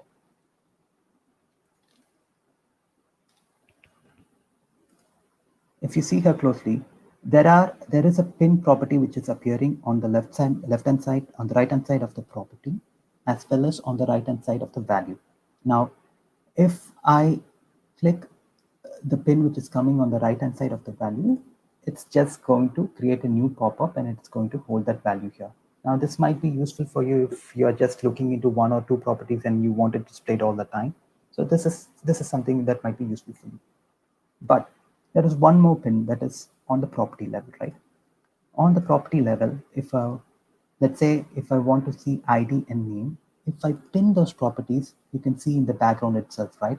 Right now, instead of the default toString implementation, what is happening is it's using these properties for me. So without modifying any code, right, I can see what are the properties that are important for me here. So this is a very cool feature. This might be useful for you. So these are called pinnable properties. Now, the next thing that we'll be seeing is that step into specific, right? Now, as you can see here in line number 63, I'm calling about like almost like 5 or 6 methods I'm calling. Now, let's say if I want to go into this particular generate method, what I do. Usually what we do is that we just go into this generate method and keep a breakpoint here, and then start a debugging session, right? That's how we usually do it, but there is an alternative to that. So what you can do is just after hitting the line number 63 breakpoint, you can right click on it and you can go into step into specific. So step into specific will give you the option to go to the particular method that you want. Now, if I want to go into generate, I can go into generate. So it will directly take me to generate. So here, By following this approach, what you're doing is you are avoiding that breakpoint. So this is called step into specific. Now, let me just quickly open the call stack window. So far, what you're doing is that we are digging inside the code, like from one method to another method, we are digging deeper inside the code. What if you want to go upwards, like go back to an execution? Now, right now, I'm inside a class called report generator. What if I want to go back to the first line that I was executing? So from the call stack, you can do that. So as you can see here, from the call stack, I can just right click on this line, the method that I want, and click on run to cursor. So what will this do? This will take me back to the previous line of execution. So this is how you jump between going inside the code and going backwards. So you can use the call stack window for that. So this feature is called a step into specific. And the next thing that we'll see is that trace points. Now, if you are like me, right? Sometimes, let's say, since here you're looping through the customers, and if you know like what customer is causing the problem, if you know that this particular customer is causing the problem, then you can add a conditional breakpoint, right? You can just add a condition here, and if you know the customer ID, you can say item.id is equal to whatever it is that you're looking for. But if you're not sure which customer is causing the issue, what we will usually do is either we will go through all those customers, or we write debug statements, right? I'm sure many of you would have written debug statements like this, like custom.write10, and then you will print whatever property that you're looking for. You will print those properties. Now, using trace points, you can avoid writing these debug statements like this. So what you have to do is here, right click on this. Instead of conditions, you go into actions. So this action here, the syntax is very similar to the syntax which we follow in when we use the debugger display property, right? So here, let's say if I want to print the ID equal to, and if you want get a property value, that has to be enclosed within curly brackets.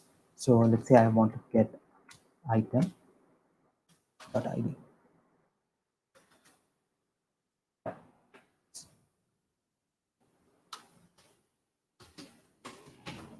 Now this is again case sensitive. If you watched closely, I was using the capital I here, so I was not getting the IntelliSense. Now when I use a small I, because item here is the small I, so item dot ID. So IntelliSense will also come.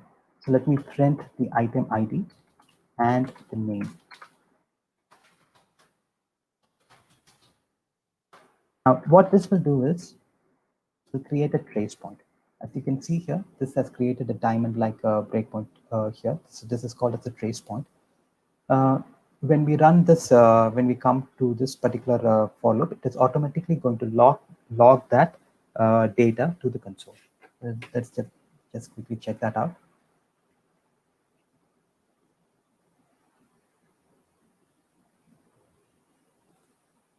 Let me again start the process. Go here. Now, if I open the output window, oops, I think I accidentally closed it. Yeah, you see that the customer ID and name is being printed correctly. So this is trace points. But there is one problem here. Now, sometimes depending upon how complex your application is, there are a lot of things which might be written to the output window. So it might get noisy for you. So in that case, if that is the case, you can use this diagnostics tool, right? And let me just quickly run to this and keep a breakpoint here. Now, again, let's say if I want to run to this, usually what I do is I keep a breakpoint here and then start continue, right? Instead of doing that, all I can do is when I hover over the line, you see this run execution to here. You can click on that. So this is also another way of doing it without adding that breakpoint. So Now we have run to this breakpoint. Let me open the diagnostics tool again. Now here in diagnostics tool, the trace point data is also being displayed. So here it will be easy for you to filter out the rest of the code. So you can just focus on this trace point logs. So instead of using the output window where you feel that a lot of information is being logged, you can use this events window from the diagnostic tools. Here you'll just see those trace point data alone. So this is called as trace points. And the next is a very interesting thing called as data breakpoints. I don't know whether if you have used this or not. Let me start the session again from here. Now, let me go to this, remove this also. Let me go to this for loop. Now, let's say that I know that from my customers, from these 9 customers, let's say that I know that this particular customer, Shri, is causing the issue. And for him, the business value is being set incorrectly. Let's say that is a scenario for us. Now, I want to keep a breakpoint on business value, like when it is being set. One way of doing that is that I can go to the customer class itself directly, right? And I can keep a breakpoint here, right? Now, if you do so, as you can see before, we are looping through 9 customers. So for every customer, when the value is being set, this particular breakpoint will be hit. And that is not what we want. We just want to know when this particular Shri customer is getting modified. So for that, what you can do is you can just go to the watch window.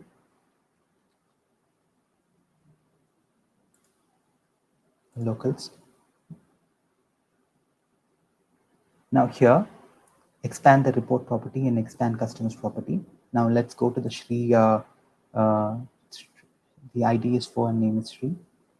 I'm going to click on, right click on this business value and just click on break when value change.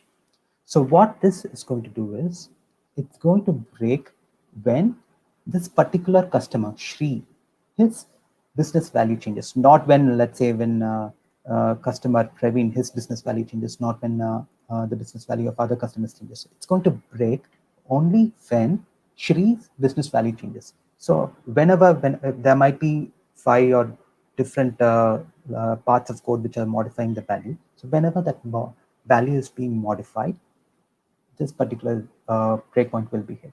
So when I click on continue, so you see here right now, Shri's business value. Now, if I hover over ID and name, you can see that only Shri's business value is being changed, and that's where the breakpoint is being hit.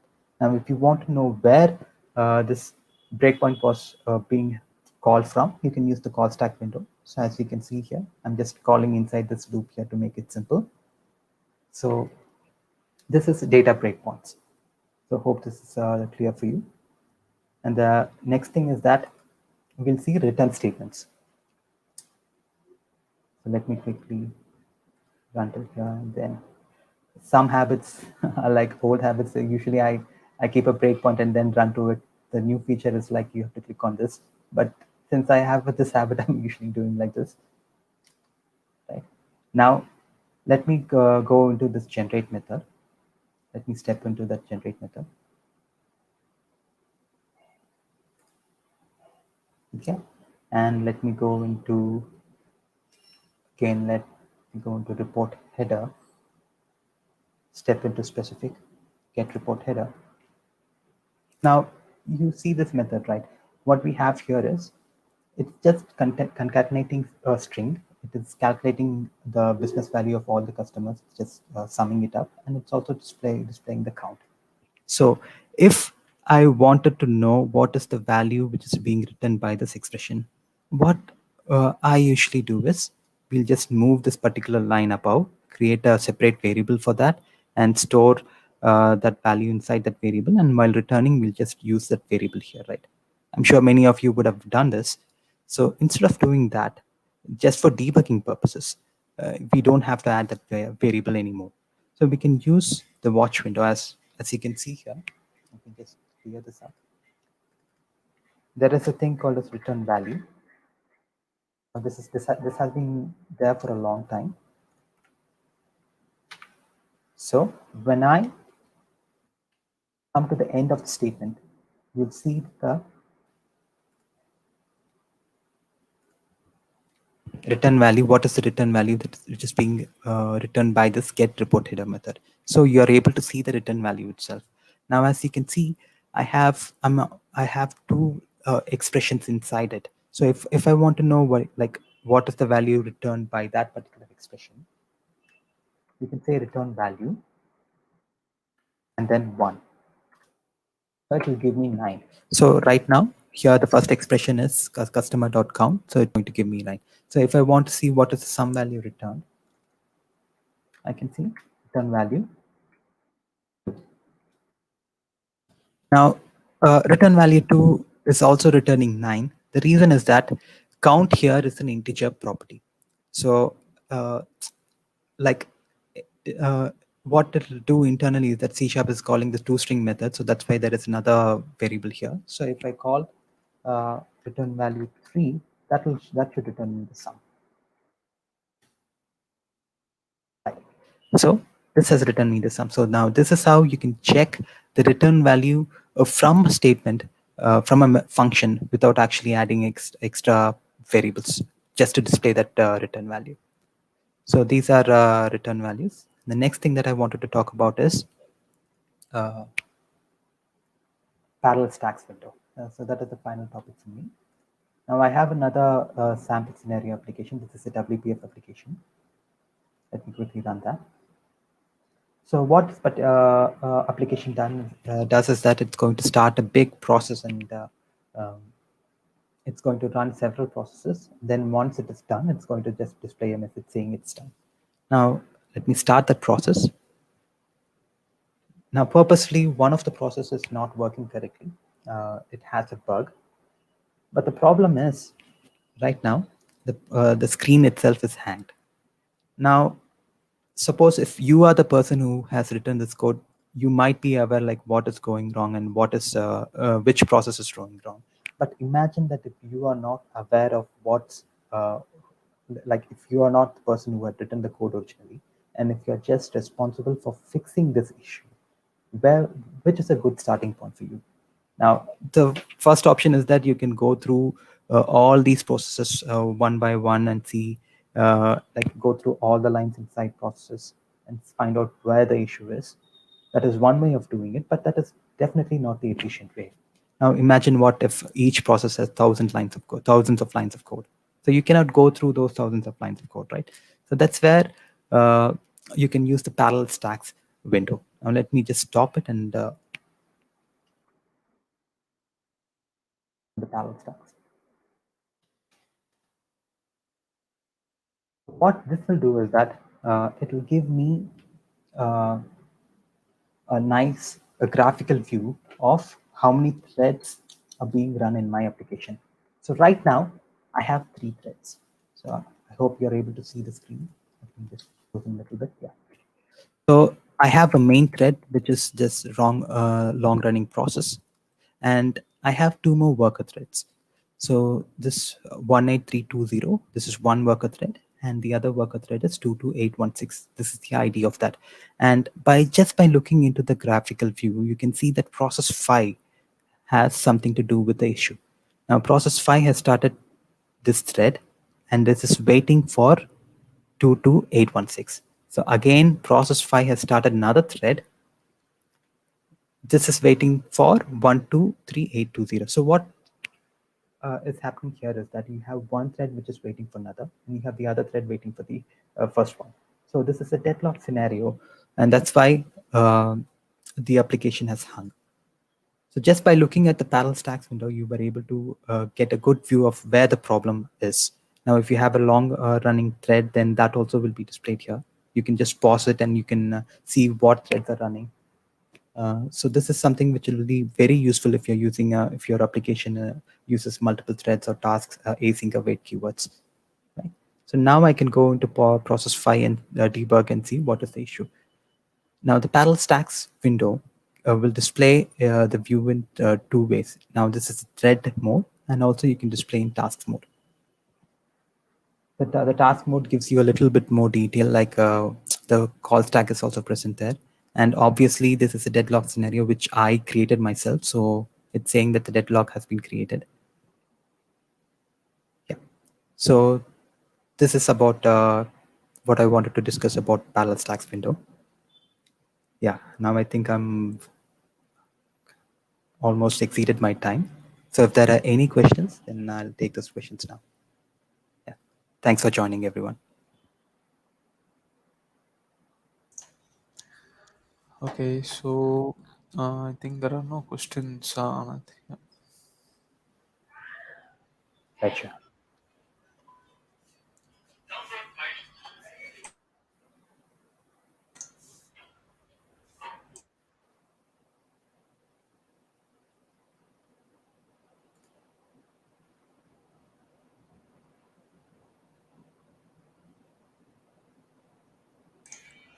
Okay.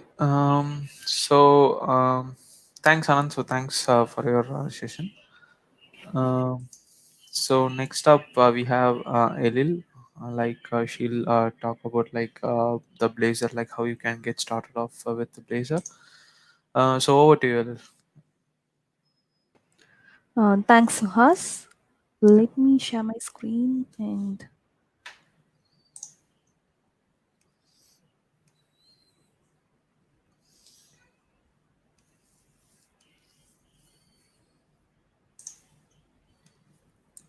hope you all can see my screen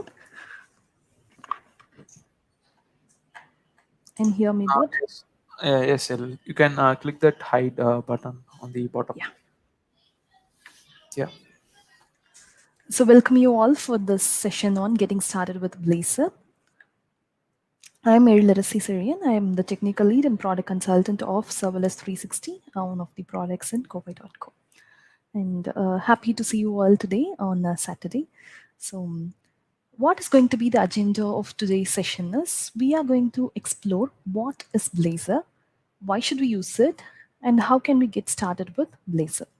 So I have planned for a couple of demos today. The first one on getting started with Blazor, and the second one on comparing two available architectures in a Blazor application, a Blazor WebAssembly and a Blazor server.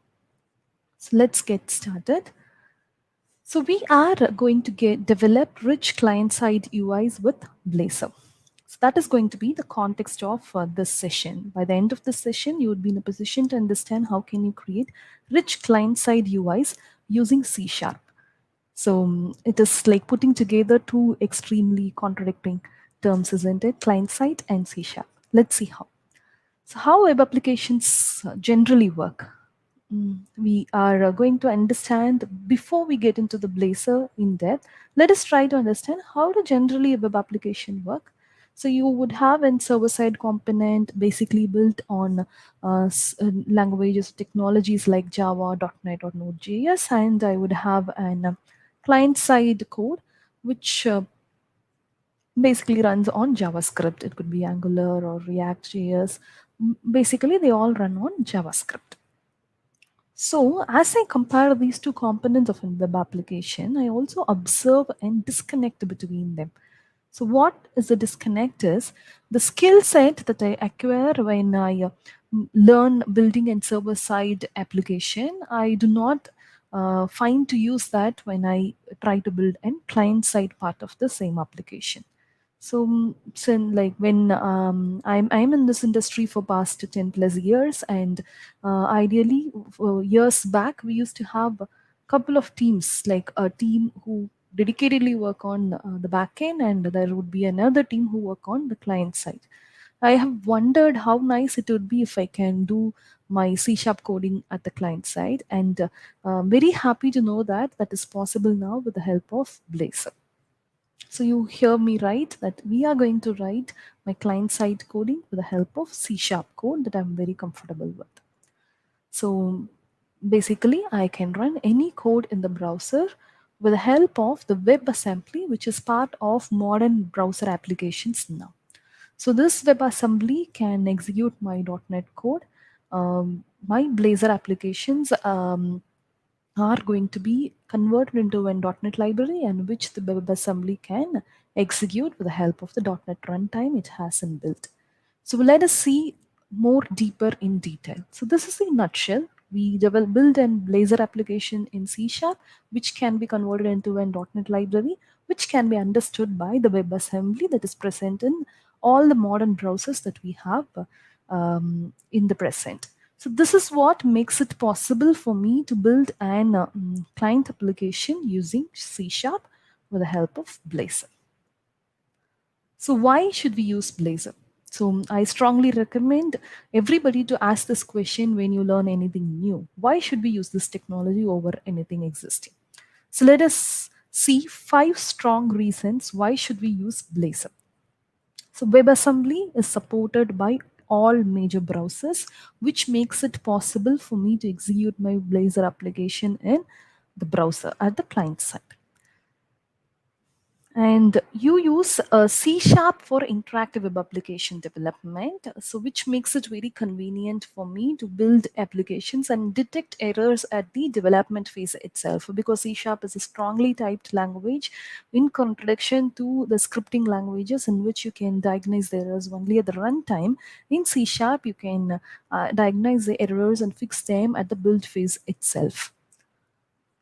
And the learning curve when you compare with scripting languages is less steeper in case of C# than when you compare it against scripting languages, wherein it is very difficult or the learning curve is very steep.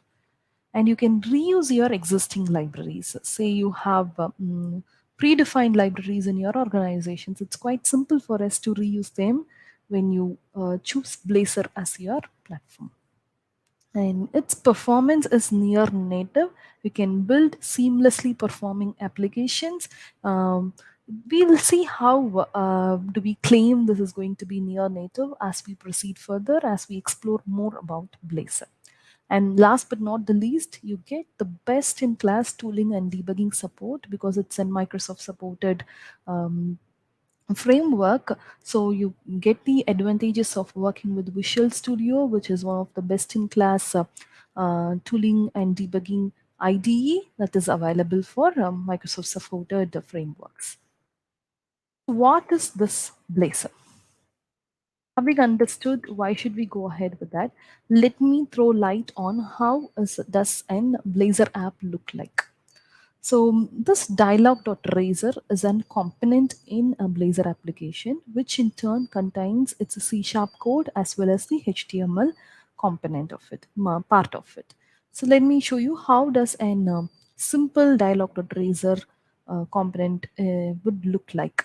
So here you find the HTML component of it, part of it, which has a title tag followed by some content and a button which says, which calls for an action on click of it. And this action has been coded in the C# code that we are very familiar with. I have the parameters defined and I have methods defined within this dialog.razor, and I have my C# code written right here. So this dialog.razor is a component in a Blazor application that comprises of the HTML part and the C# part of it. So can I make use of this component in another component? Yes, very well.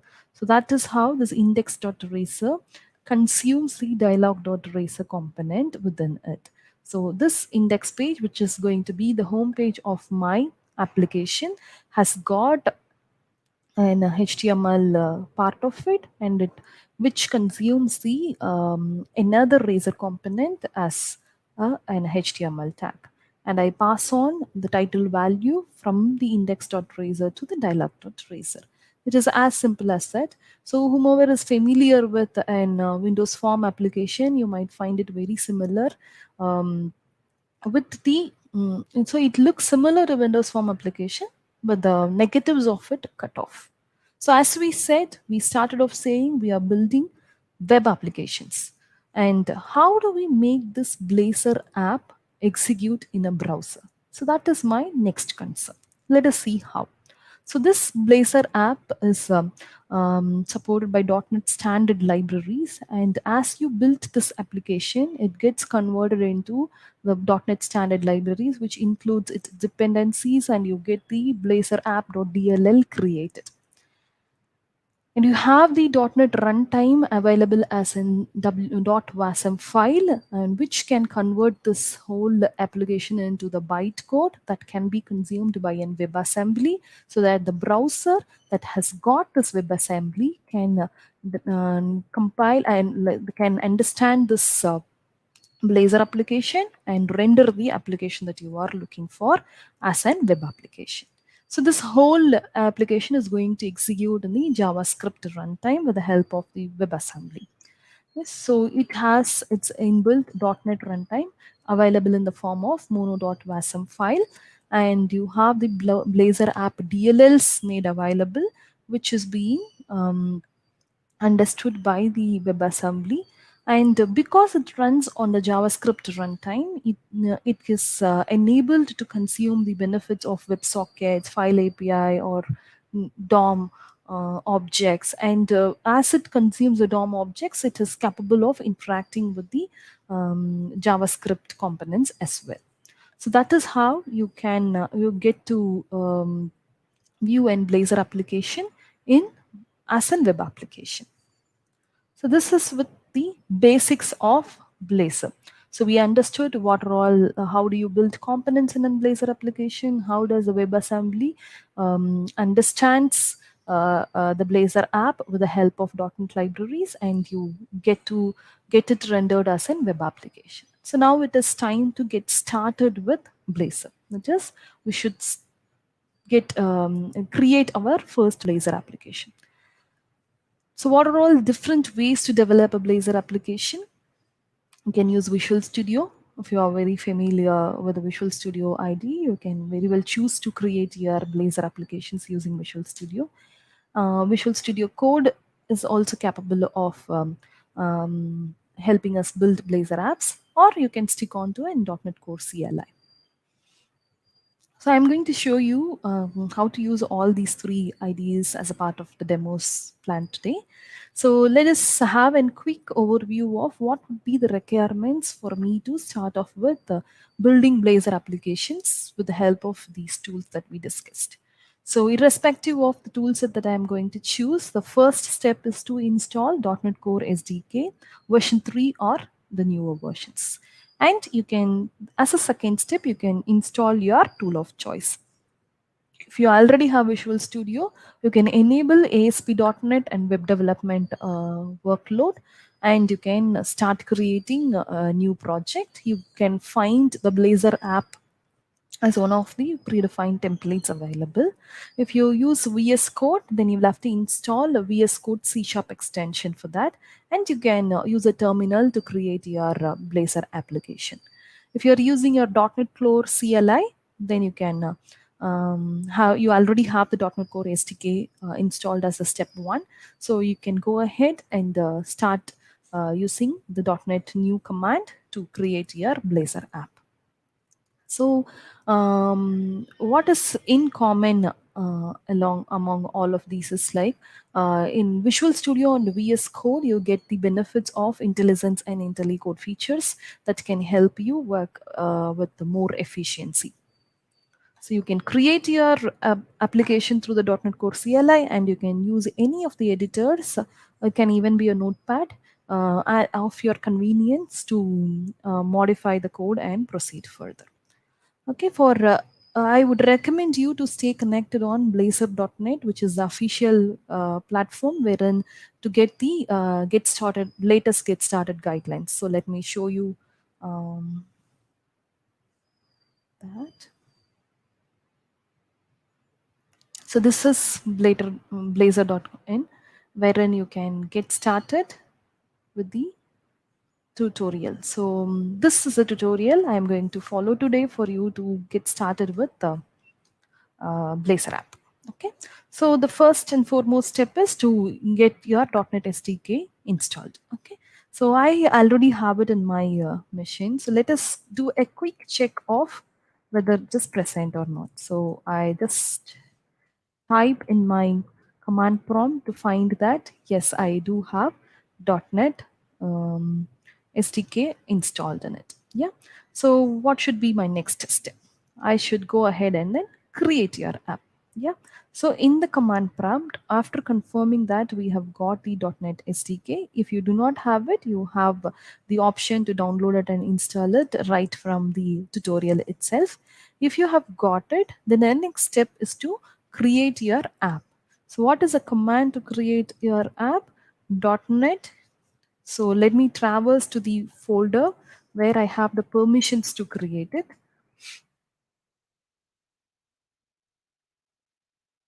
So let me get into the folder where I have the files that is required for this demo.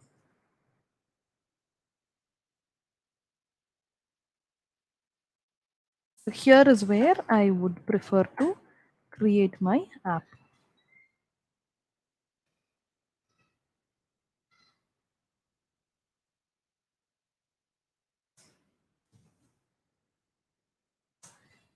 I'm creating it with without HTTPS, and I have created the app. As you see, the template Blazor server app was created successfully. The template contains technologies for parties other than Microsoft. So you can find more details about it from the provided link, and which says that my app has been created successfully. So the next thing is if I want to view what is there inside this app. So two options. Let us get into the folder to check what is the content of it. Yes, it has created the predefined template.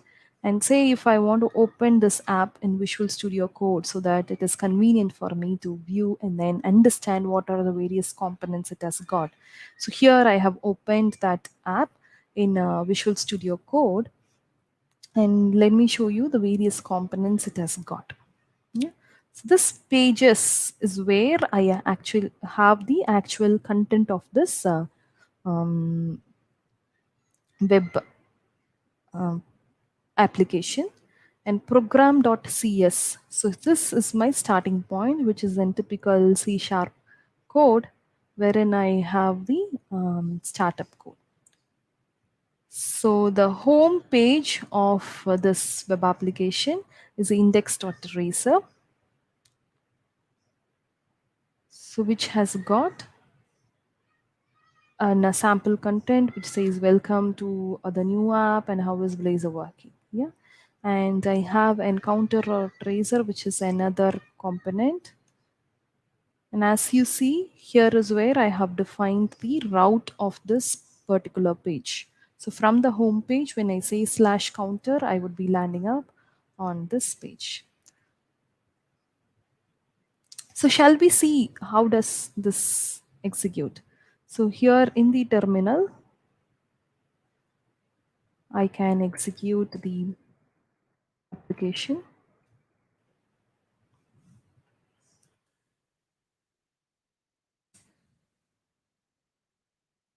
The application is building.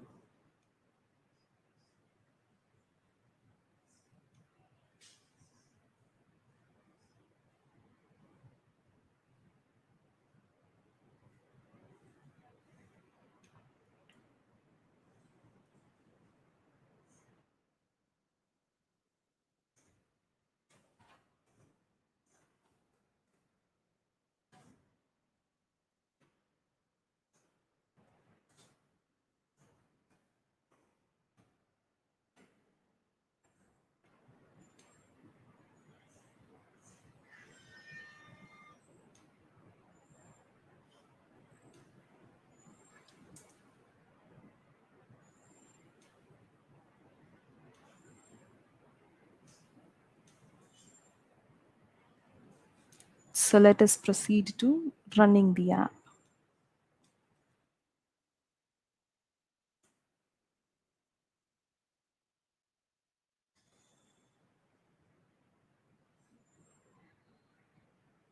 Okay, let me verify the project. Okay, I will have to get into CD Blazor web app. into the folder where does the application exist, and then run it.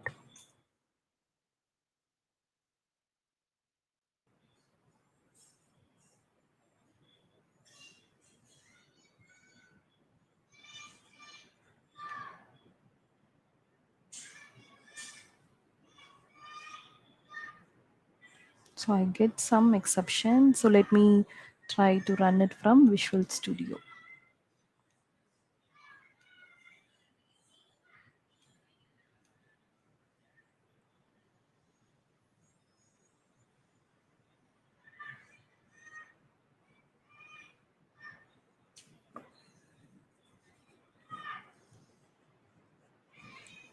So it runs in the local host. This is the application that I just created. So this is the index.razor file wherein I have the welcome content, and this is the counter wherein I modify the counter.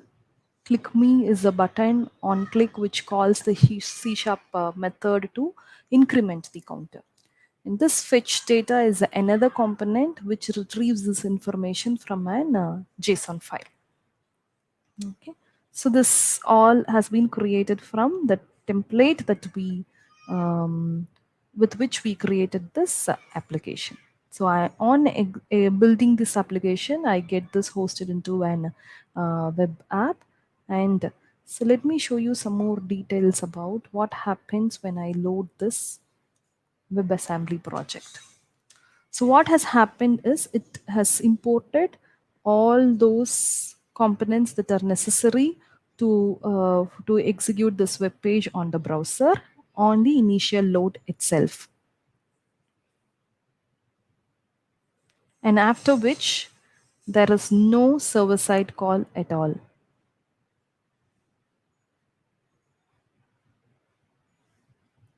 So that is how these applications are high performant with near native speed. So because it downloads all that necessary information that is required to be rendered to the client on the initial loading itself.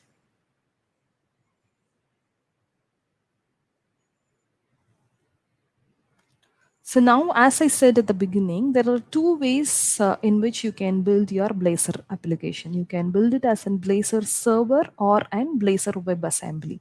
So let us try to understand how these two are different from each other and how are they different in their performance as well. So there is a difference in the way we build them and as well as its structure of the code and how it works as we use them in real time. So what is a Blazor WebAssembly? So you have an Blazor app, just like what we created now. It is a WebAssembly project wherein there is a Blazor app which can be understood by the WebAssembly that is present in my modern browsers. Yeah. So how it works is it downloads everything to the browser. We just saw at the initial load there were a number of files that has been downloaded, and which includes the HTML, CSS, JavaScript, your .NET standard libraries, and .NET runtime. Everything gets downloaded to the browser. So after the initial load, there is no need for the application to interact with the server at all. So the whole application now runs on the WebAssembly, which is a part of the browser. So as absolutely said, everything has been downloaded. There is no server connection needed in on any subsequent interactions. So what if I need to store and access certain static files? It is possible to have an CDN connectivity or host the files in the server and consume them in your C# code or you can have them in your Azure storage static website, which is the best options of three. So this cost effective. It is in the Azure storage, so it is highly available and high performant as well as you consume it. So these are the options available for you to save your static content and then start using it. So till now, it all sounds really promising, isn't it? So there are some clear benefits as well. So near native performance, because as we said, all the content get downloaded to the browser on the initial load itself. So there is a near native performance. There's no reason why the application will reach out to the server for fetching any information. So can work on offline. So even if there is an no connectivity to the server established, so it still continues to work. Absolutely no server is required. Technology to serve the static files. So when you are intention is to serve the static files to through the application, then Blazor WebAssembly is the right choice. You can use client-side resources. And runs in all modern browsers, which has got WebAssembly by default. There are some cons as well, downsides of it. Restricted to the capabilities of the browser. So if the browser does not support WebAssembly, which is the case with some of the old versions of browsers, say if your client just has only this, then there is no option.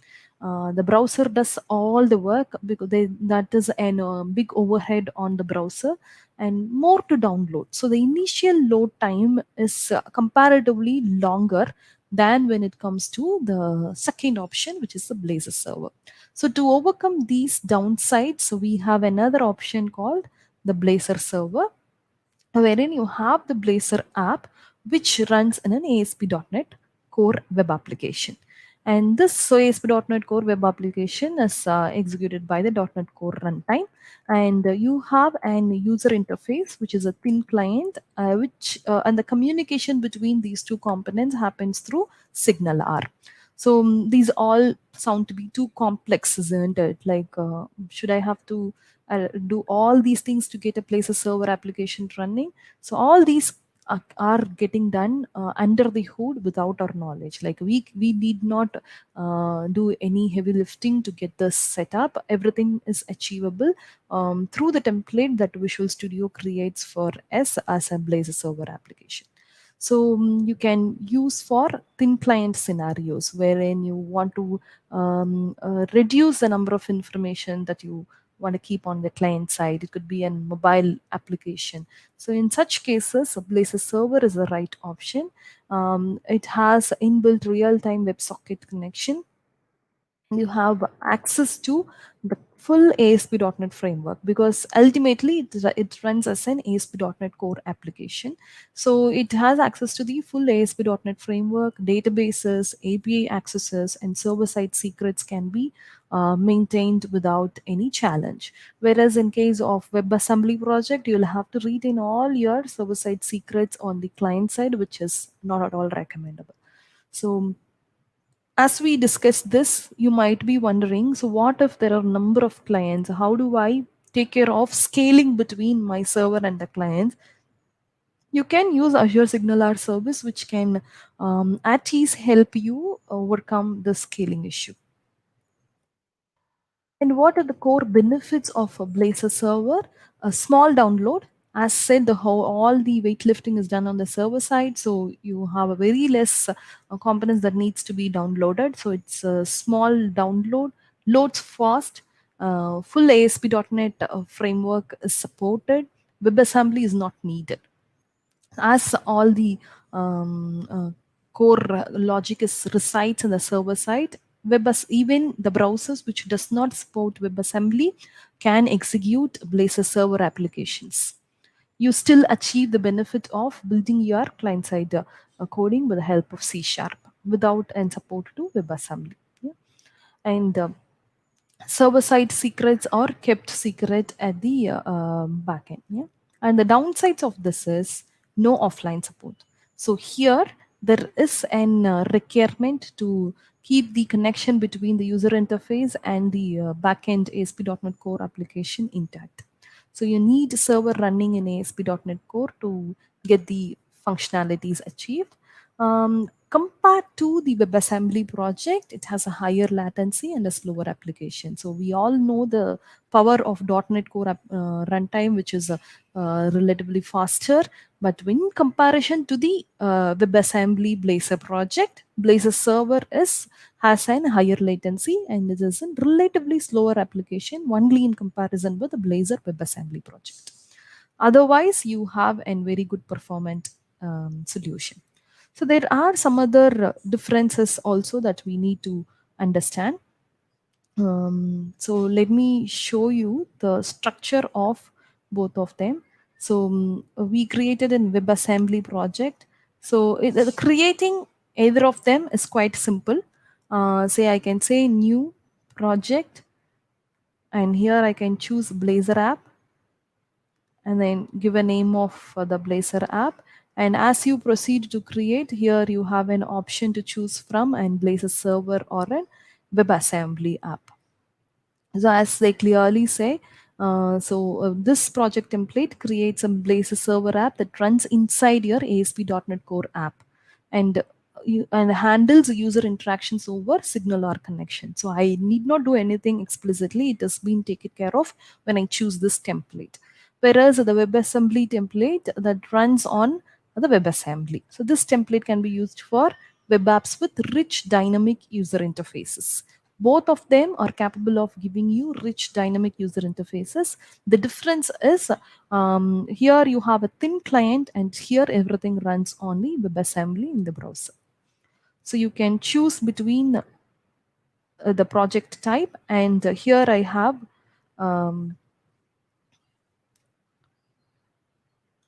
the files already open. So let me open my project or solution, which I have already created, one as a web server and Blazor server and another as Blazor WebAssembly. So let me show you some key differences in their code base. Okay.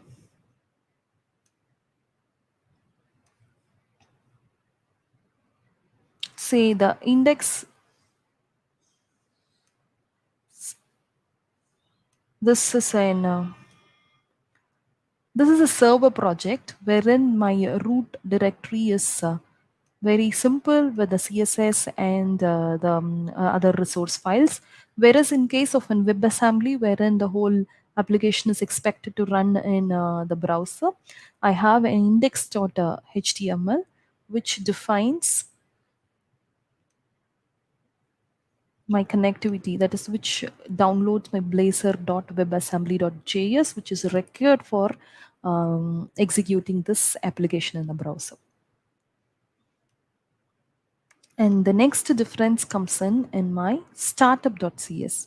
Say, let us see the Blazor server application startup.cs, wherein I have the initialization of all the initial configurations required for this application is done in the startup.cs. Whereas here in the WebAssembly project, it would be empty. That is, I do not even have an startup.cs file because everything happens in my index.html.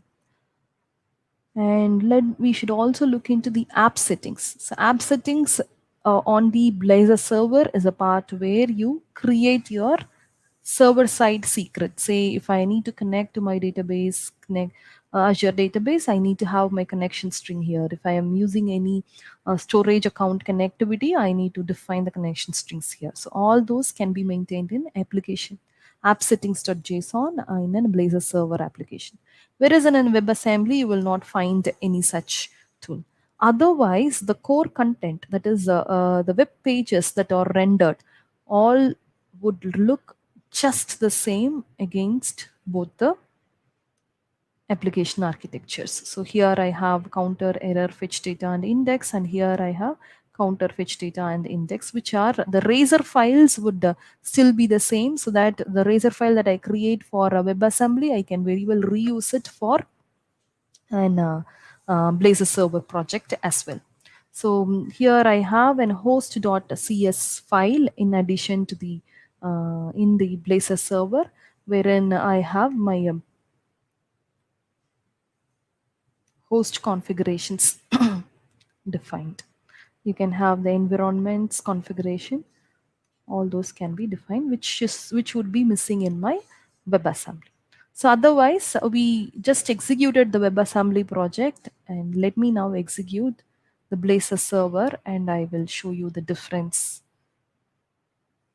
So in the initial execution, we saw the application was loading all necessary information at the initial load time itself. So now let us see what happens with the server. It just loads the JS and HTML files.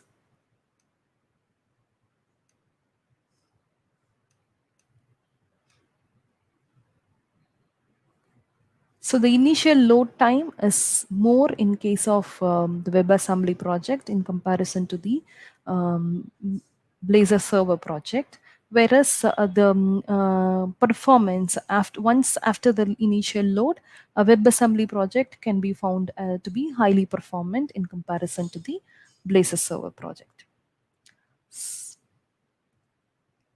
So having understood the difference between these two, when to use what?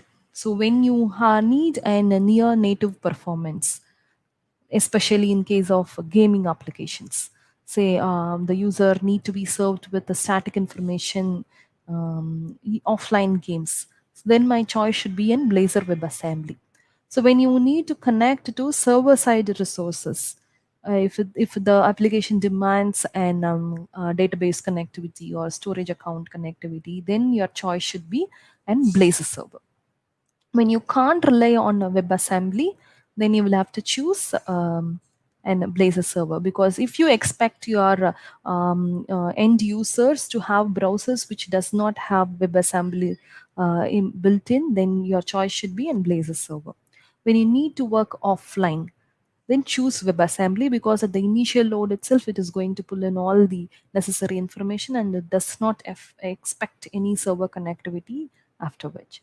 And when you do not want to run an ASP.NET Core server, then you should choose Blazor WebAssembly. When you want to create fast and interactive web apps with C#, then you have both of them which are capable of doing that. Yeah. So I also recommend you to go through the tutorial offered in Blazor.net to get more details on the further steps. So this Blazor tutorial has got all the necessary information, so with which you can go step by step to understand how do you can add a component, and so we went on till here. So after which you can add a new component, or you can modify the existing component and enhance your skills. And it also has got next steps which can help you build another app with the help of step-by-step guidance.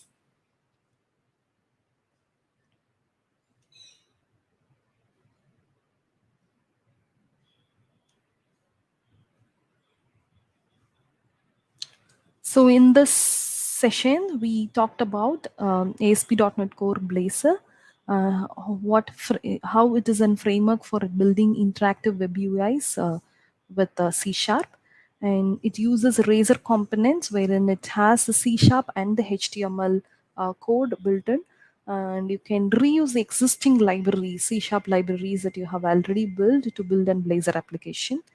WebAssembly is supported in all browsers which can execute your Blazor app in your web browser. Hence, you get the Blazor app delivered as a web application. So to develop Blazor applications, you have the Visual Studio, VS Code, and .NET Core CLI, which supports building these Blazor applications. And Blazor WebAssembly runs on WebAssembly with a near native performance, because it loads all the necessary dependencies and the necessary components and files on the initial load, and you get a near native performance as you view this application in the browser. It can even work offline because there is no connectivity of the server that is required after the initial load. And Blazor server application has a smaller download. So on the initial download, it doesn't download all the information. Instead, it renders only that is required, and it is the best choice when you want to keep your client thin, and when you want to keep your server side capabilities intense, and when you want to secure your client server secrets. So here we come to the end of this presentation, and I am open to answer any questions. Okay, so there was some interesting discussion going on in the comments. Like most of the answers was said by Maheshwaran. Mm-hmm. I think other than that, there are no questions. Oh, thank you. Thanks, Uma, for supporting me on the question side. Yeah. Thanks, Adil. So thanks for your session. Yeah, thank you.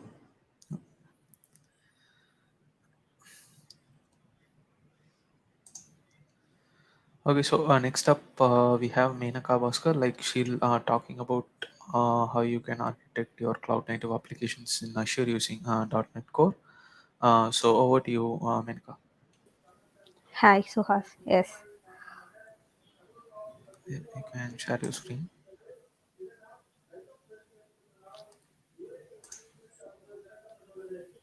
Are you able to see my screen? Yeah, yes, Menaka, you can start. Yes. So today's session is about architecting cloud native application in Azure using .NET Core. So before getting into the topic of architecting cloud native application with Azure and .NET Core, just want to make sure about the cloud delivery model, which is the base why we are navigating to this title. Because without the delivery model approach, we will not get an idea, complete full-fledged idea about the cloud native application. So whenever we are getting into some new topic, we need to get discuss about the topic that is relevant to that. So for this topic, we need to have some idea or knowledge about the cloud delivery model approaches, how to start and how to end from the building to the deployment. So that is what all we're going to discuss in today's topic. So I'm Menaka Bhaskar. I'm working as a software engineer. So these all are the topic what we are going to cover in depth in today's session. So exactly what is mean cloud native application, and what all are the services that be in Azure that supports the cloud migration or building a cloud native application, and some special services that enhance the productivity of the cloud native application, and as usual the other assisting things that we need to get into in knowledge to deploy or to build a cloud native application, and at the end how we can create some simple deployment of our .NET Core application in our Azure by using Azure Kubernetes service. As a demo we can see this. So all about cloud native application, that is what we are going to discuss in our today's session. So what is a cloud native application? So what all are the things that will need to be in a cloud native application? So from the build to the deployment, we need to choose everything for architecting our cloud native application. So it is an approach to build and run the application that exploits the advantage of cloud computing delivery model. So that's the thing why I stressed the usage of cloud delivery approach, that we need to get as a knowledge before getting into architect. So they are based on the microservice architecture that use managed services and take advantage of continuous delivery to achieve reliability and faster time to market. So next thing is architecture, that how we are going to create our application or build our application. You can ask me here, why can't we use monolithic architecture? Why we need to use microservice architecture for cloud native application? The simple answer is this is based on the framework option also. Why can't .NET framework? Why can't you do the cloud native application with .NET framework? Why you are going with .NET Core as a framework to build a cloud native application? So this all depend on our requirement. In some cases, my application need to support the third party library that is not supported in .NET Core. So obviously, I need to go with .NET framework. In some other case, my application need to run on multiple environment independent of my environment. In this case, I have no option. I need to go with the .NET Core. So in this option of choosing which platform it will work better, I can choose either .NET Framework or .NET Core. Similar to that architecture also, I can use a monolithic architecture, but the working thing with the cloud together as an architecture is somewhat difficult if it is a monolithic architecture. So it is easy if it is a microservice architecture. So that's what we are going with a .NET Core. In this, we are going with a microservice architecture. And other than that, they have the optimized for the cloud scale as well as in the performance end. So these all are the things all about cloud native application. So it depends on the architecture and the type of framework you are using that assists the cloud productivity. So, what all are the things that we need to consider whenever we are going with a cloud native application? These all are the main thing that we need to consider whenever we are start creating a cloud native application, or as an architectural overview whenever we are exploring the cloud native application. So DevOps, it is a collaboration between the software developer as well as the operation team with the goal of delivering the high quality software that solves the customer challenges. So without DevOps, the business end and the functional end, we cannot say like the work efficiency will get what is now today. And second thing is a microservice architecture. This, as I said before, this architecture works good with the cloud native application. That's what we are going prior with the microservice architecture. The thing we can do with the monolithic architecture, but the steps we are need to do when the deployment end as well as in the development end is quite complex compared to that microservice architecture. And at the last, container, they are very popular for they can be known by both the developer as well as the operation team, because they offer a similar way to achieve the deployment and execution consistency. So they together can contribute the container activity. So as a developer as well as a functional team, we need to work or we need to do some activity that been related with the container. So that is also important whenever we are working with cloud native application. So what all are the advantages of a cloud native application? So why we need a cloud native application? By implementing a new architecture, by getting a knowledge about the DevOps as well as the container. So they get the most from the cloud. So this limit the usage as well as the limit the work constraint that being done by the developer end as well as in the functional end. So easy to choose the right tools for the right job. So the readily available services makes our work easier by giving the automated tools that helps our deployment or development or build activity easily. So they were productive through the application lifecycle. So from the start to the end, as a lifecycle management, it will give us the productivity to the maximum for our application as well as for the maintenance end also. So these all are the advantage of using a cloud native application in today's scenario.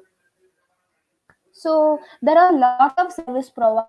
Why with Azure? Because whenever we are going with a cloud native application, we need to consider everything, because we are getting everything from the cloud.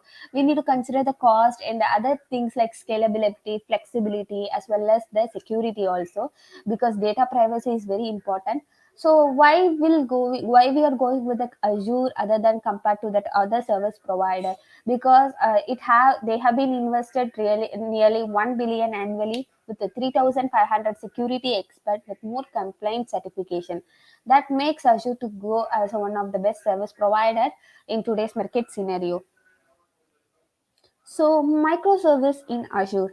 So this how we are going to work this .NET Core microservice together with the Azure in deployment and what we are going to see today. So if we are going to see in the development end, it simplifies the development of the distributed cloud application with the advantage, the being build advantage that have in a service. For example, if it is a monolithic architecture, I don't need to worry about my containerization or image creation, building an image, pushing an image, publishing an artifact. All those things I don't need to compare, or I don't need to care about that.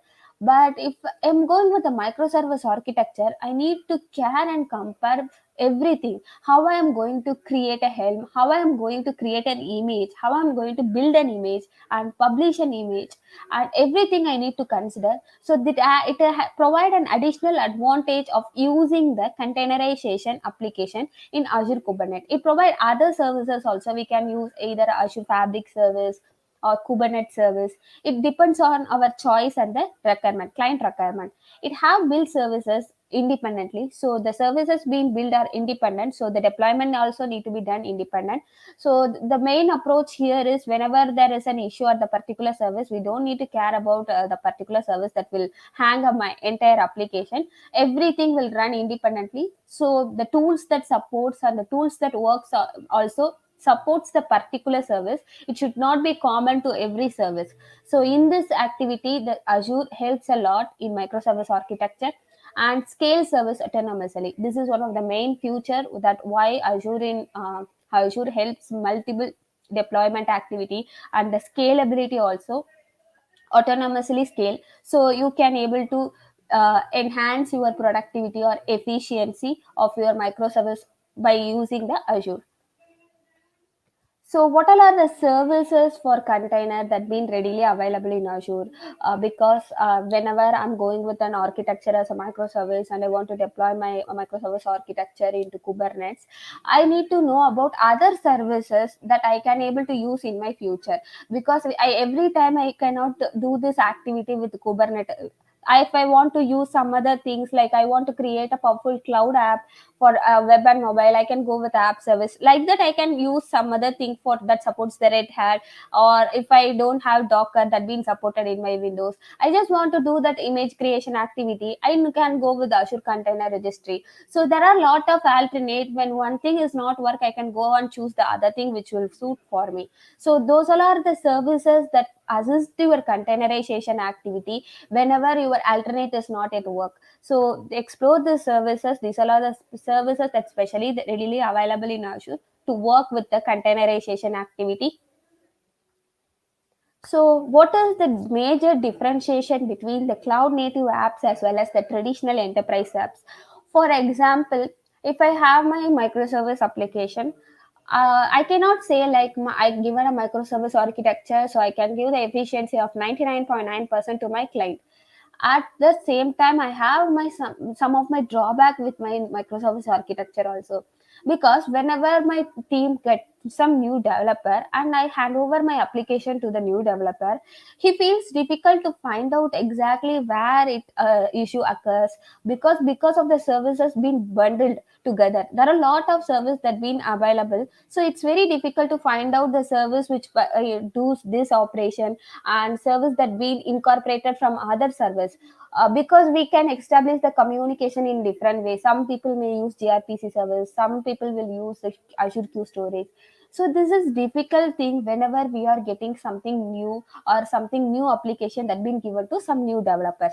So at the same time, even though microservice have some drawback, it has some efficiency whenever it work together with the cloud. That's what we choose the microservice architecture for cloud native application. So in this, we are going to see how this can be differentiated with the cloud native as well as the traditional enterprise application. This is a predictable thing. So whenever the issue or whenever the changes are done, we can able to track as well as we can able to log everything. So every issues that occur can be noted and can be predicted previously. Here, as an enterprise based application, the prediction is delayed. So sometimes it can be unpredictable. After affecting the number of user, we can able to find out, oh, this services failed or this one failed.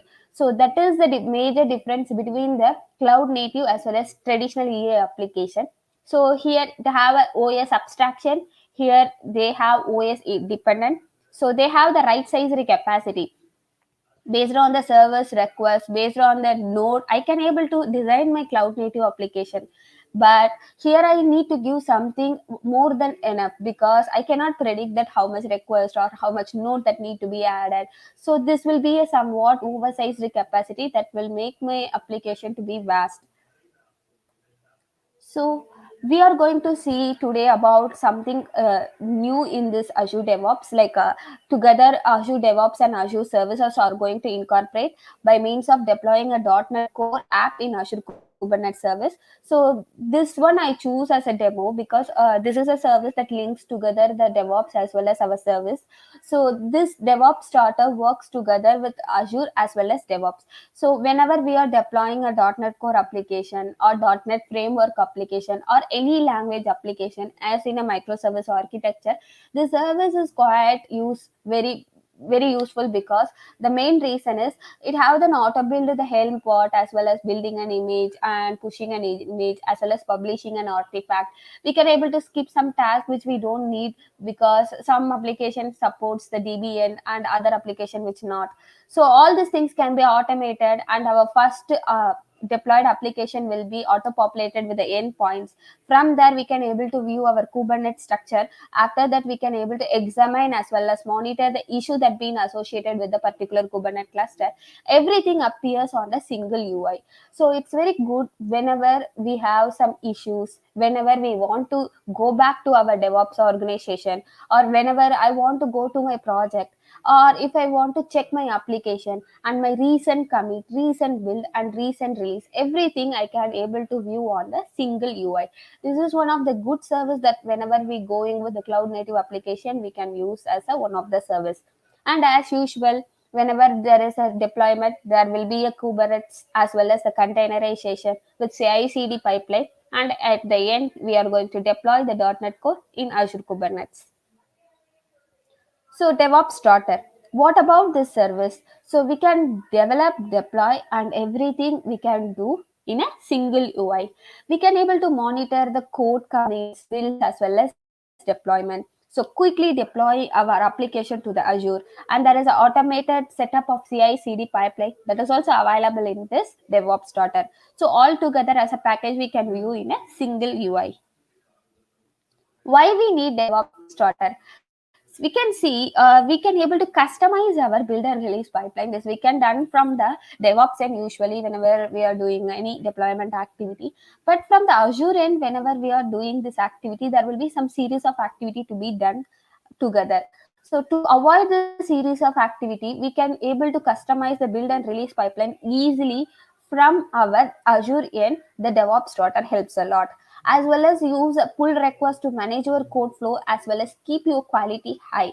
So the quality as well as the efficiency will be very high by managing and customizing your build and release pipeline.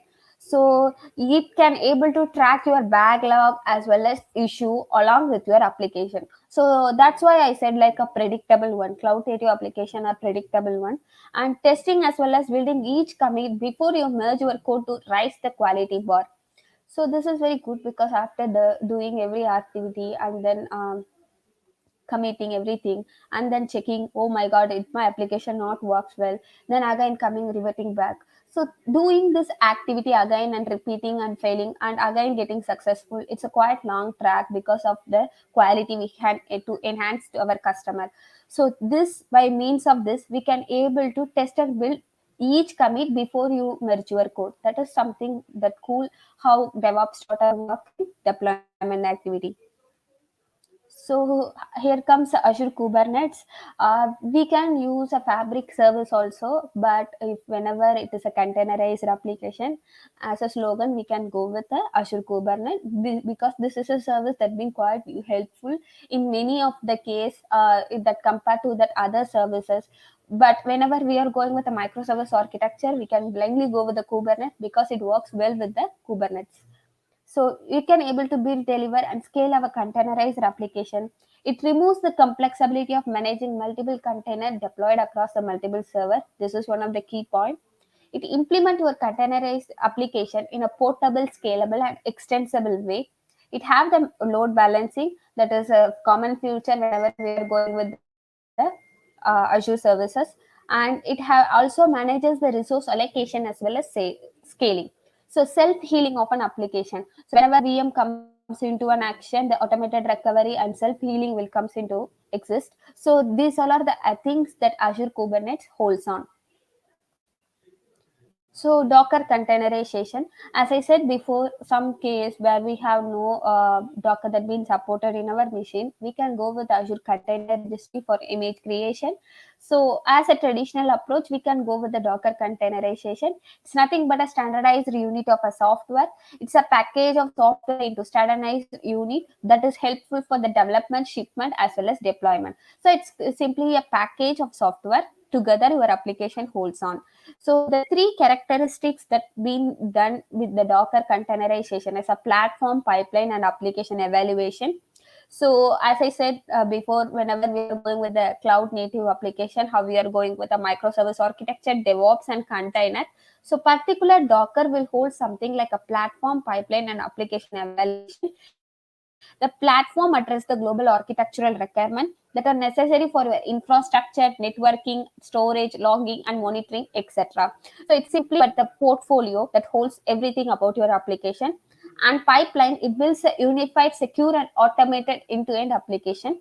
And application evaluation examines your complete application portfolio, and it attribute to help you prioritize candidate for containerization, maintenance, and refactoring.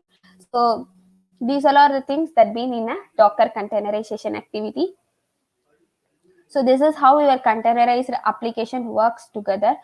You may have your application that may be a service or anything like app A, B, C, D, and everything will be falls under the common category of a Docker with the host operating system, and together called as a containerized application. And that's what Docker containerization is, nothing but a packaging of a software.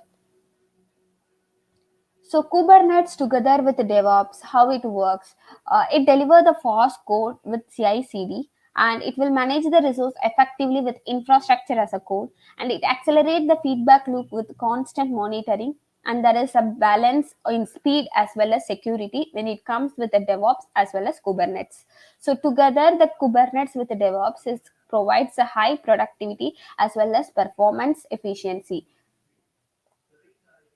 So this is how the entire workflow of DevOps with Kubernetes. There will be an inner loop where it will start with your IDE, and everything will be under the source control. And once it is done, there will be a build and release, and then it will navigate to the container registry.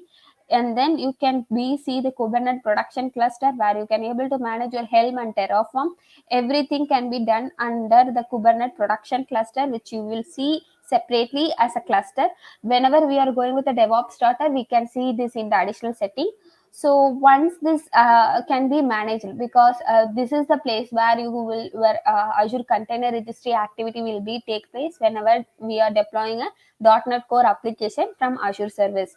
Once after all this been done, we can able to monitor as well as log the file, what all are the issue that been taking place, or how many server requests that been launched, and other things, my CPU performance, everything by means of the monitor. So all together, this is how the DevOps will work together with the Kubernetes. So let's see the demo. So we can able to see the DevOps starter from the search bar in a marketplace.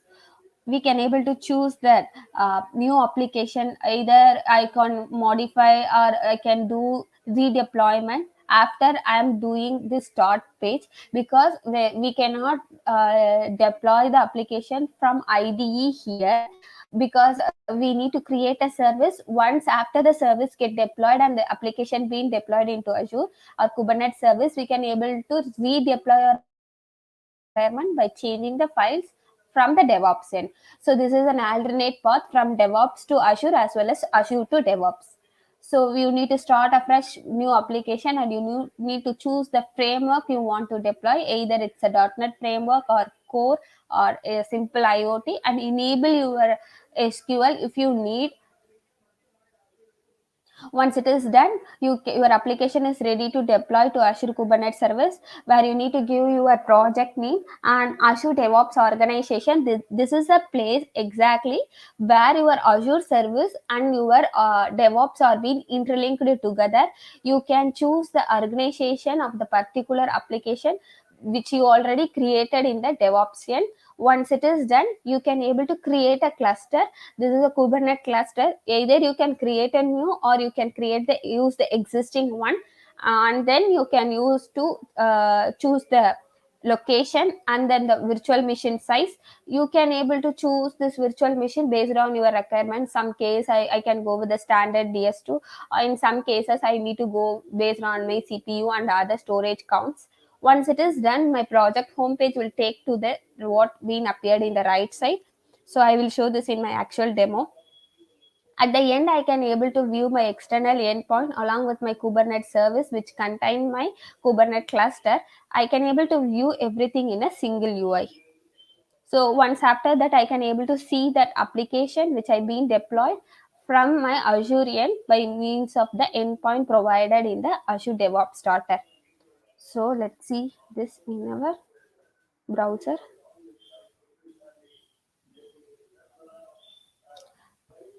So this is the DevOps starter after deployment activity. This is how it works. So you, as I said before, in a single UI, I can able to go to my project homepage. After that, I can able to view my repository, as well as I can able to view my commit, as well as build and release things. Once after this is done, I can able to view my Kubernetes clusters also. So this is this Kubernetes where I can able to view other things like my namespaces, workloads, which being belong to the particular Kubernetes. So everything I can able to navigate from my DevOps starter itself. Along with that, I can able to go with my agile backlogs, because in some cases I can make my team to work together in agile backlog. So I can set up this as, or customize this based on my requirement and user group. And these spots takes me to my DevOps where the particular project being worked on. So this will take to my organization end, and at the end I can able to view all the application insight at the end of the DevOps starter. So together I can able to view the endpoint that actually how my application being deployed. So this is a particular application that being deployed. I can do the redeployment activity by changing the code, or by fixing some issues by means of DevOps, which usually I will do for a redeployment. So nothing to be done from this end. This end is for managing and viewing everything that constrain to your application. So this is how I can able to work with the DevOps starter. So this is all about today's session.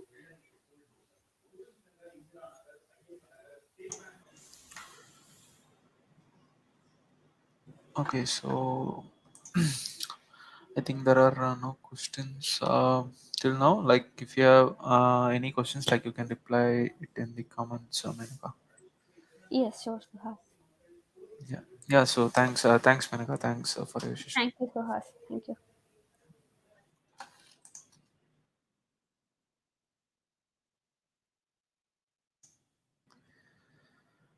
Okay, so the last session of the day, like we have Kishore Kumar Ashok, like he'll be speaking about like what's new in Visual Studio 2019. So over to you, Kishore. Yeah, thank you so much.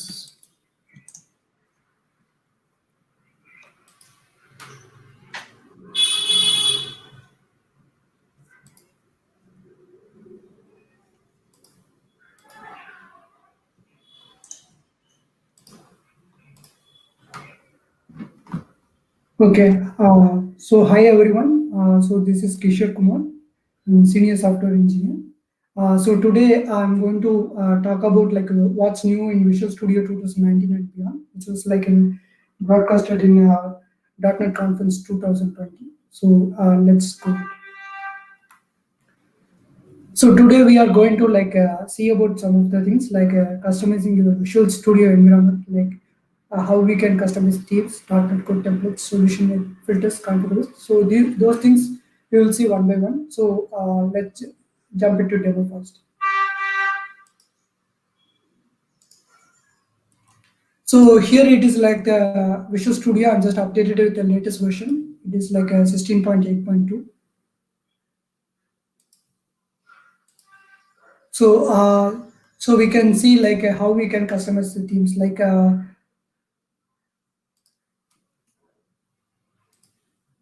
so in default, when we see that in a general, we can have that those four themes come in pre-built by default, like in a dark, light, blue, and extra theme.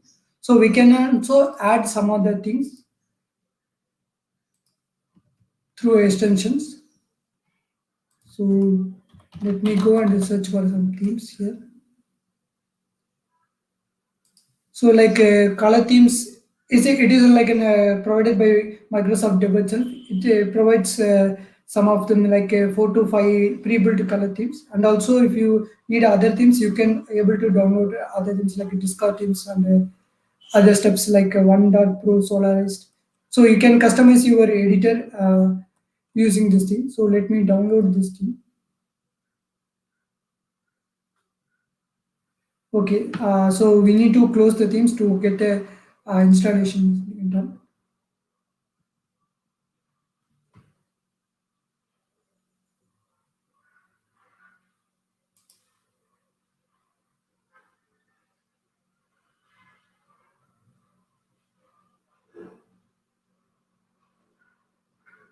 Actually, it is already available in the previous versions of Visual Studio there, but they are providing us a separate extension. But in Visual Studio 2019 onwards, they are like an adding as a pre-built.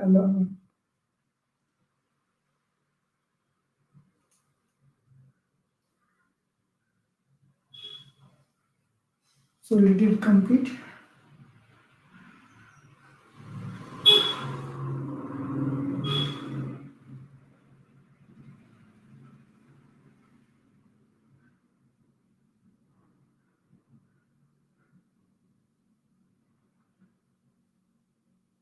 Okay, it is getting completed. So let me open Visual Studio.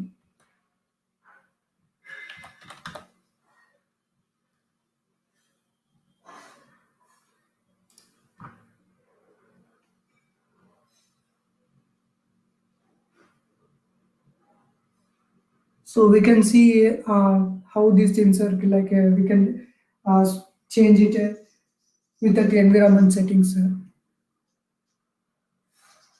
So let it load the project first. So I'm just to open one of the project for sake of see how the code and everything is like getting reflected. So like in VS Code, we can easily make the themes available with like add-ons. Similar to that, Visual Studio also bringing those things.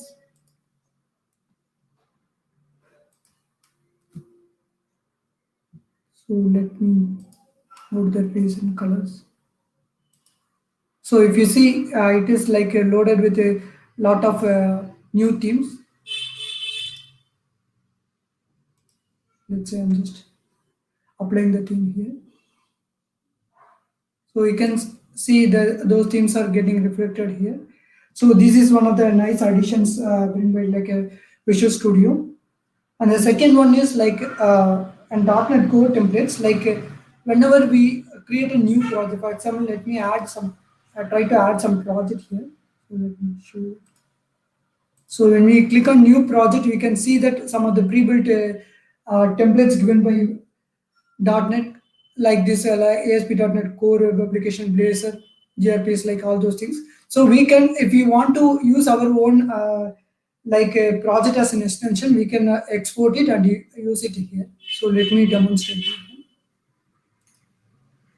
So if you want to make the use of this project as an extension here, so you can just go to export template. So you can go to here, or you can just go by here, project export template. So what you can do is we can just export this template as an like a project as a template here. So there are two options available. One is project template.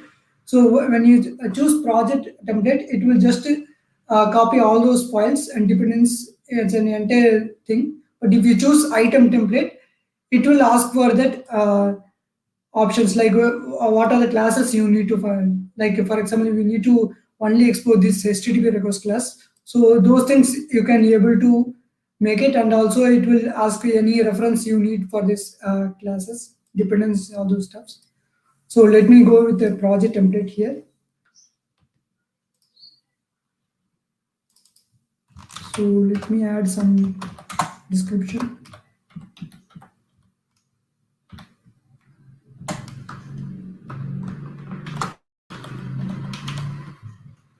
So you can also choose the icons.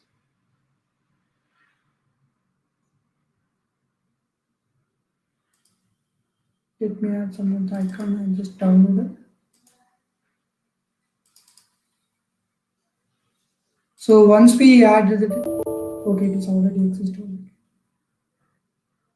So I already export these things. So let me delete those things. So it will be available under that documents export templates. My exporter templates. This project is not okay. Yes. Okay, you can see that this project is getting like exported as zip file here, and you can see those same the files whatever we seen in the project solution explorer. There's files, and in addition to that, it is created that template icon JPG file. I added as an like an icon and preview image, and also the main thing is the my template.vs template. So with this only, it is getting loaded all those stuffs. Like you can see that it is added that term long stress tension utility project icon, all those things. So like let me just add a new project. You can see the template it is added here. So likewise this ASP.NET C#, you can see that project also.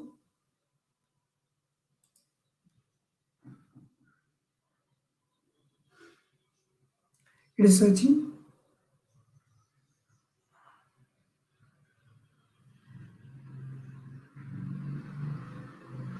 So and also like using that VS template file, in that we can add that these tags also, like a language tag, platform tag, all those tags. So these things are available from like 16.8 onwards. So it was not available prior to these versions.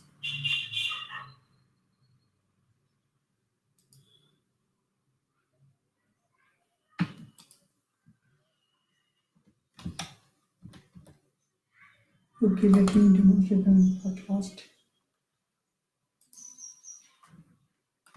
Just loading.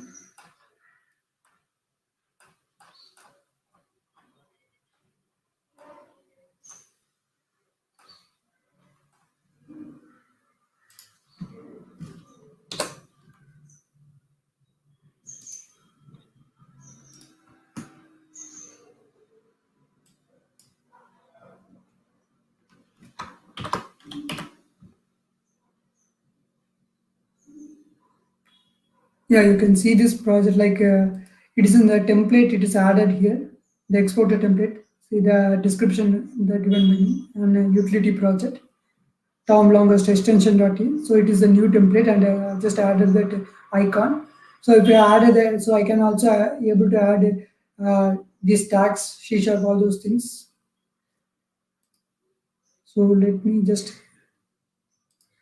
click next. You can see that I can able to create this project as a template here also.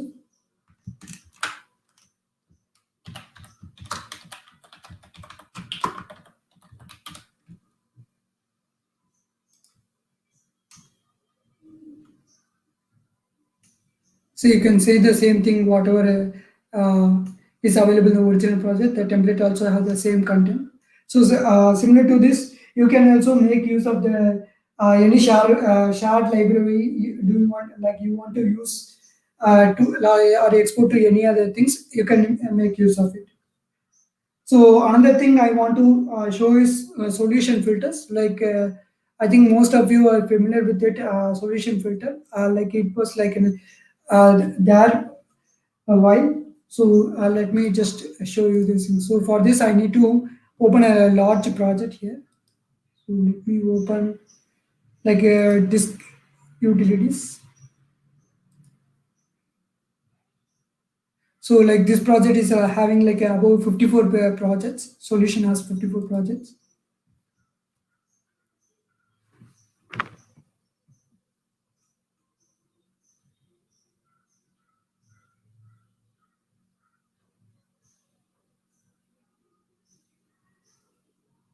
So similar to this, like normally in a corporate environment, if you work on a larger project, Let it be loaded. Okay. So larger product, you may want to work on only like 3 to 4 projects. You don't want to load all those projects. So for those things, the solution filter is provided by Microsoft as a productivity utility.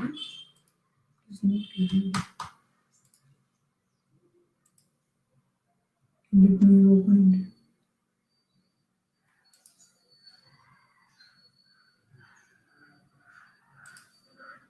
So you can see that disk utility solution, and I'm just going to click do not load projects. What it will do is it will just load the solution. It won't load any project here.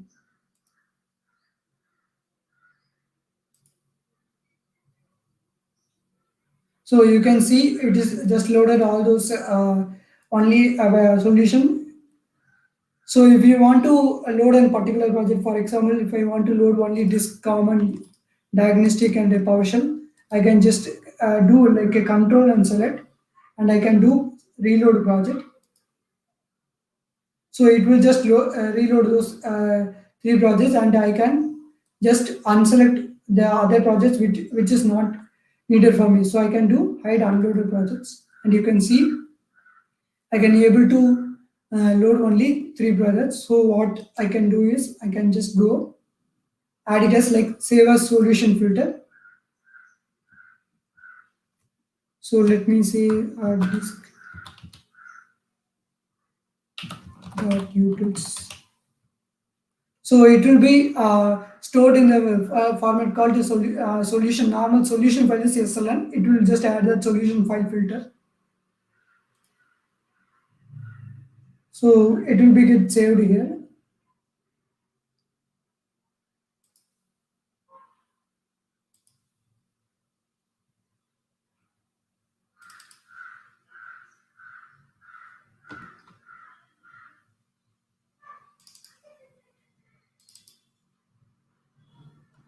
You can see that disk.utils.solution file. So it is added by him, and you can see that.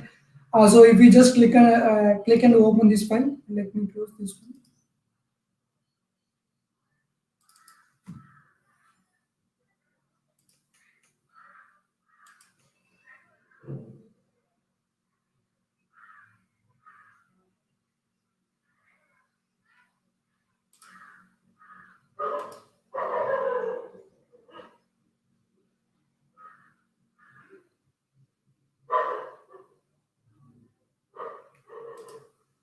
So you can see that like it is stating that 3 out of 54 projects.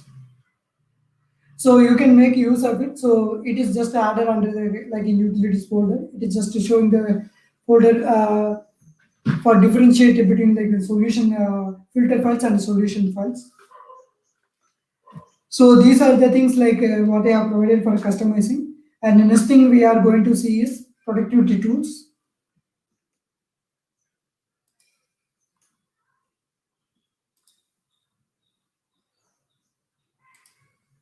So I think you heard about this Visual Studio in IntelliCode, like it was like introduced in the like Visual Studio 2018 build, and like it is an AI assistant development. So which will help you to like fill your code based on that whatever like a repeated pattern, whatever the code you are typing, and if it is repeating, it will keep on suggest you to use the things.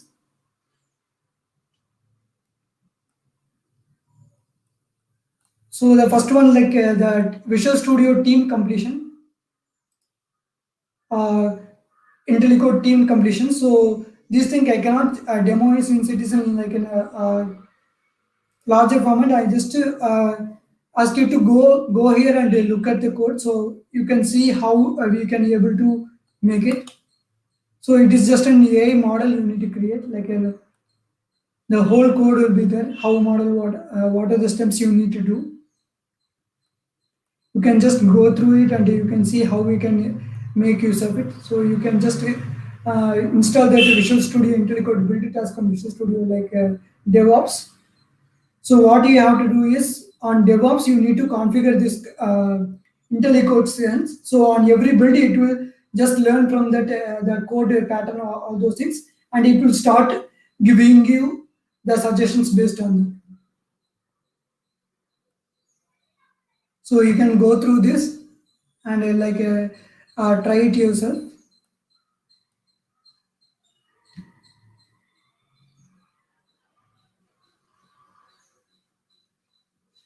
So let me just show other things like IntelliCode suggestions. So those things are like, it is another AI thing. It will give you the suggestion or like what are the code we need to complete. And also if you do some task repeatedly, it will help you to do the things, like it will just show you are doing this task recently. So do you want to do the same for it also? Like, do you want to apply the same for it? So let me go to the demo.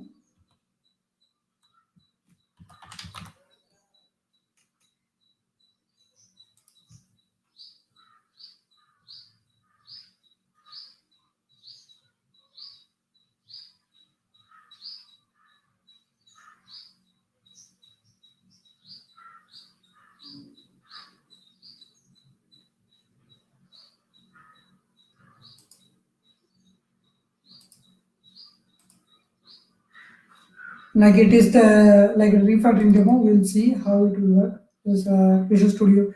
So if you see that temperature conversion, it is a utility class. It has like 3 methods. One is Fahrenheit to Celsius, and another one is Celsius to Fahrenheit, and it will just have some basic converting. And we are using in a program here.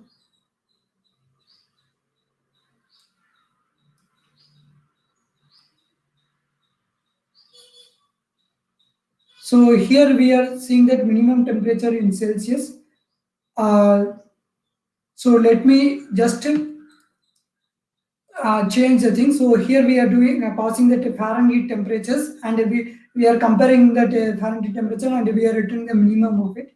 And we are doing the same operation like Fahrenheit minus 32, this calculation.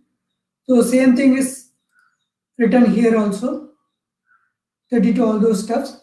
So instead of hard coding this each and every time, we are just going to use this thing. You can see that already IntelliCode gives some suggestion here. The ID parenthesis can be removed since it is added a extra. So those things, refactoring it is giving. Here you can see the preview, all those things. So let me replace it with the Fahrenheit to Celsius.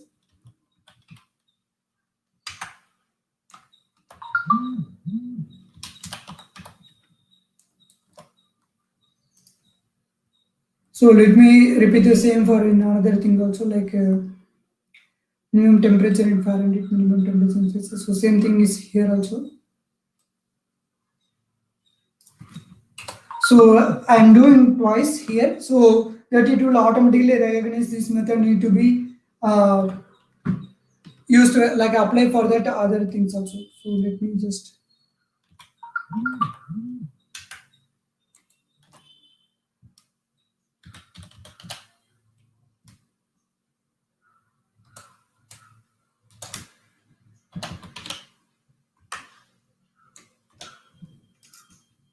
So I have added twice. So let me see, like I am just trying to go to and add it, and you can see that like in the same method. So it is having the same pattern like minus 32. So what it will do is the IntelliCode knows that I'm doing the same operation twice. So now onwards it will just start to give me a suggestion, like IntelliCode suggestion based on recent edits. You have to see f of average. So that is my recent edit. So you can see this for this method, it doesn't provide me suggestion because it has different like syntax, and since it is doing the same thing like my f average minus 32, what is related to temperatures dot conversions, it started giving me a suggestion. So when I click on that, so it will just do the thing, like it will just do the conversions for this. So those are the like an AI developments like a Microsoft has done to increase our productivity. So the last one is the web live view, which is especially used for like an ASP.NET project, so it is not available for .NET Core. So it is an ASP.NET project, .NET Framework project. Let me open it. So what it will do is, it enables you to do the live preview. For example, whatever you change in a Razer file, it will just reflect in the UI without you need to stop and reload, rerun the application.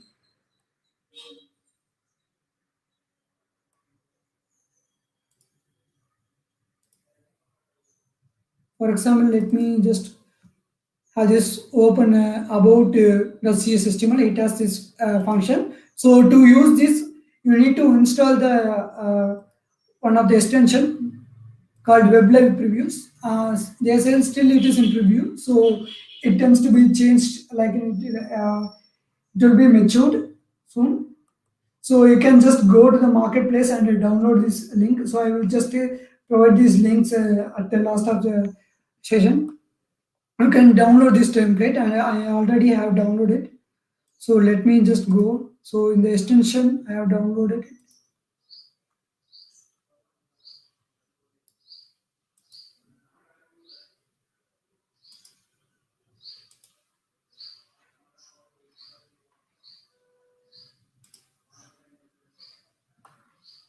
Okay, already installed. So you can see that Web Live Preview. So it is only applicable for ASP.NET Framework projects. So what you can do is, so you can just right click this, and you have the option called Edit in Browser. So when you open this option, so you can see that the tag is added here, the query string vs edit equal to true.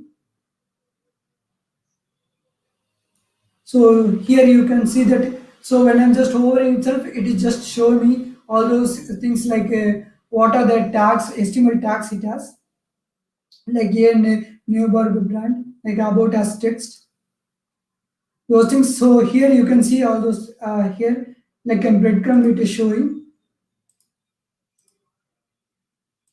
You can also, if you don't want, you can just close it also. So let me just minimize and show how it is working.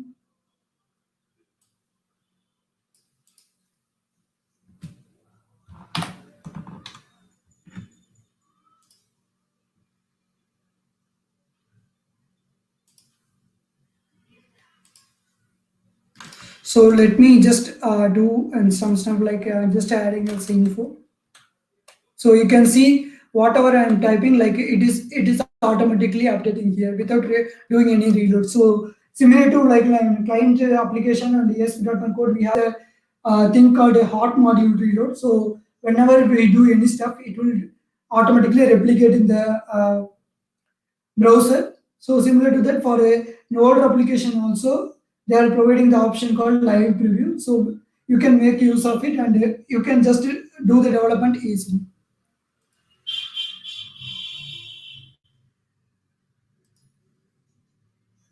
So those are the things I just want to highlight here today.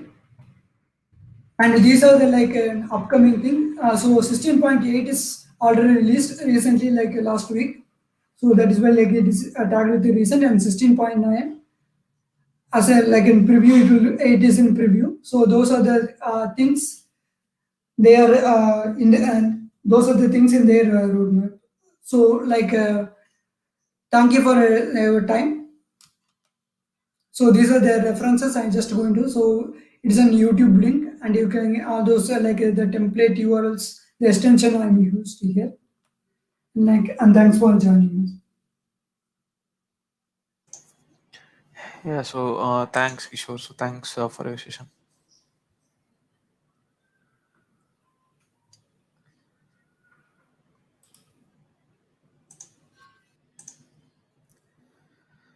Okay, so I think we came to an end of the .NET Conf 2020 Coimbatore.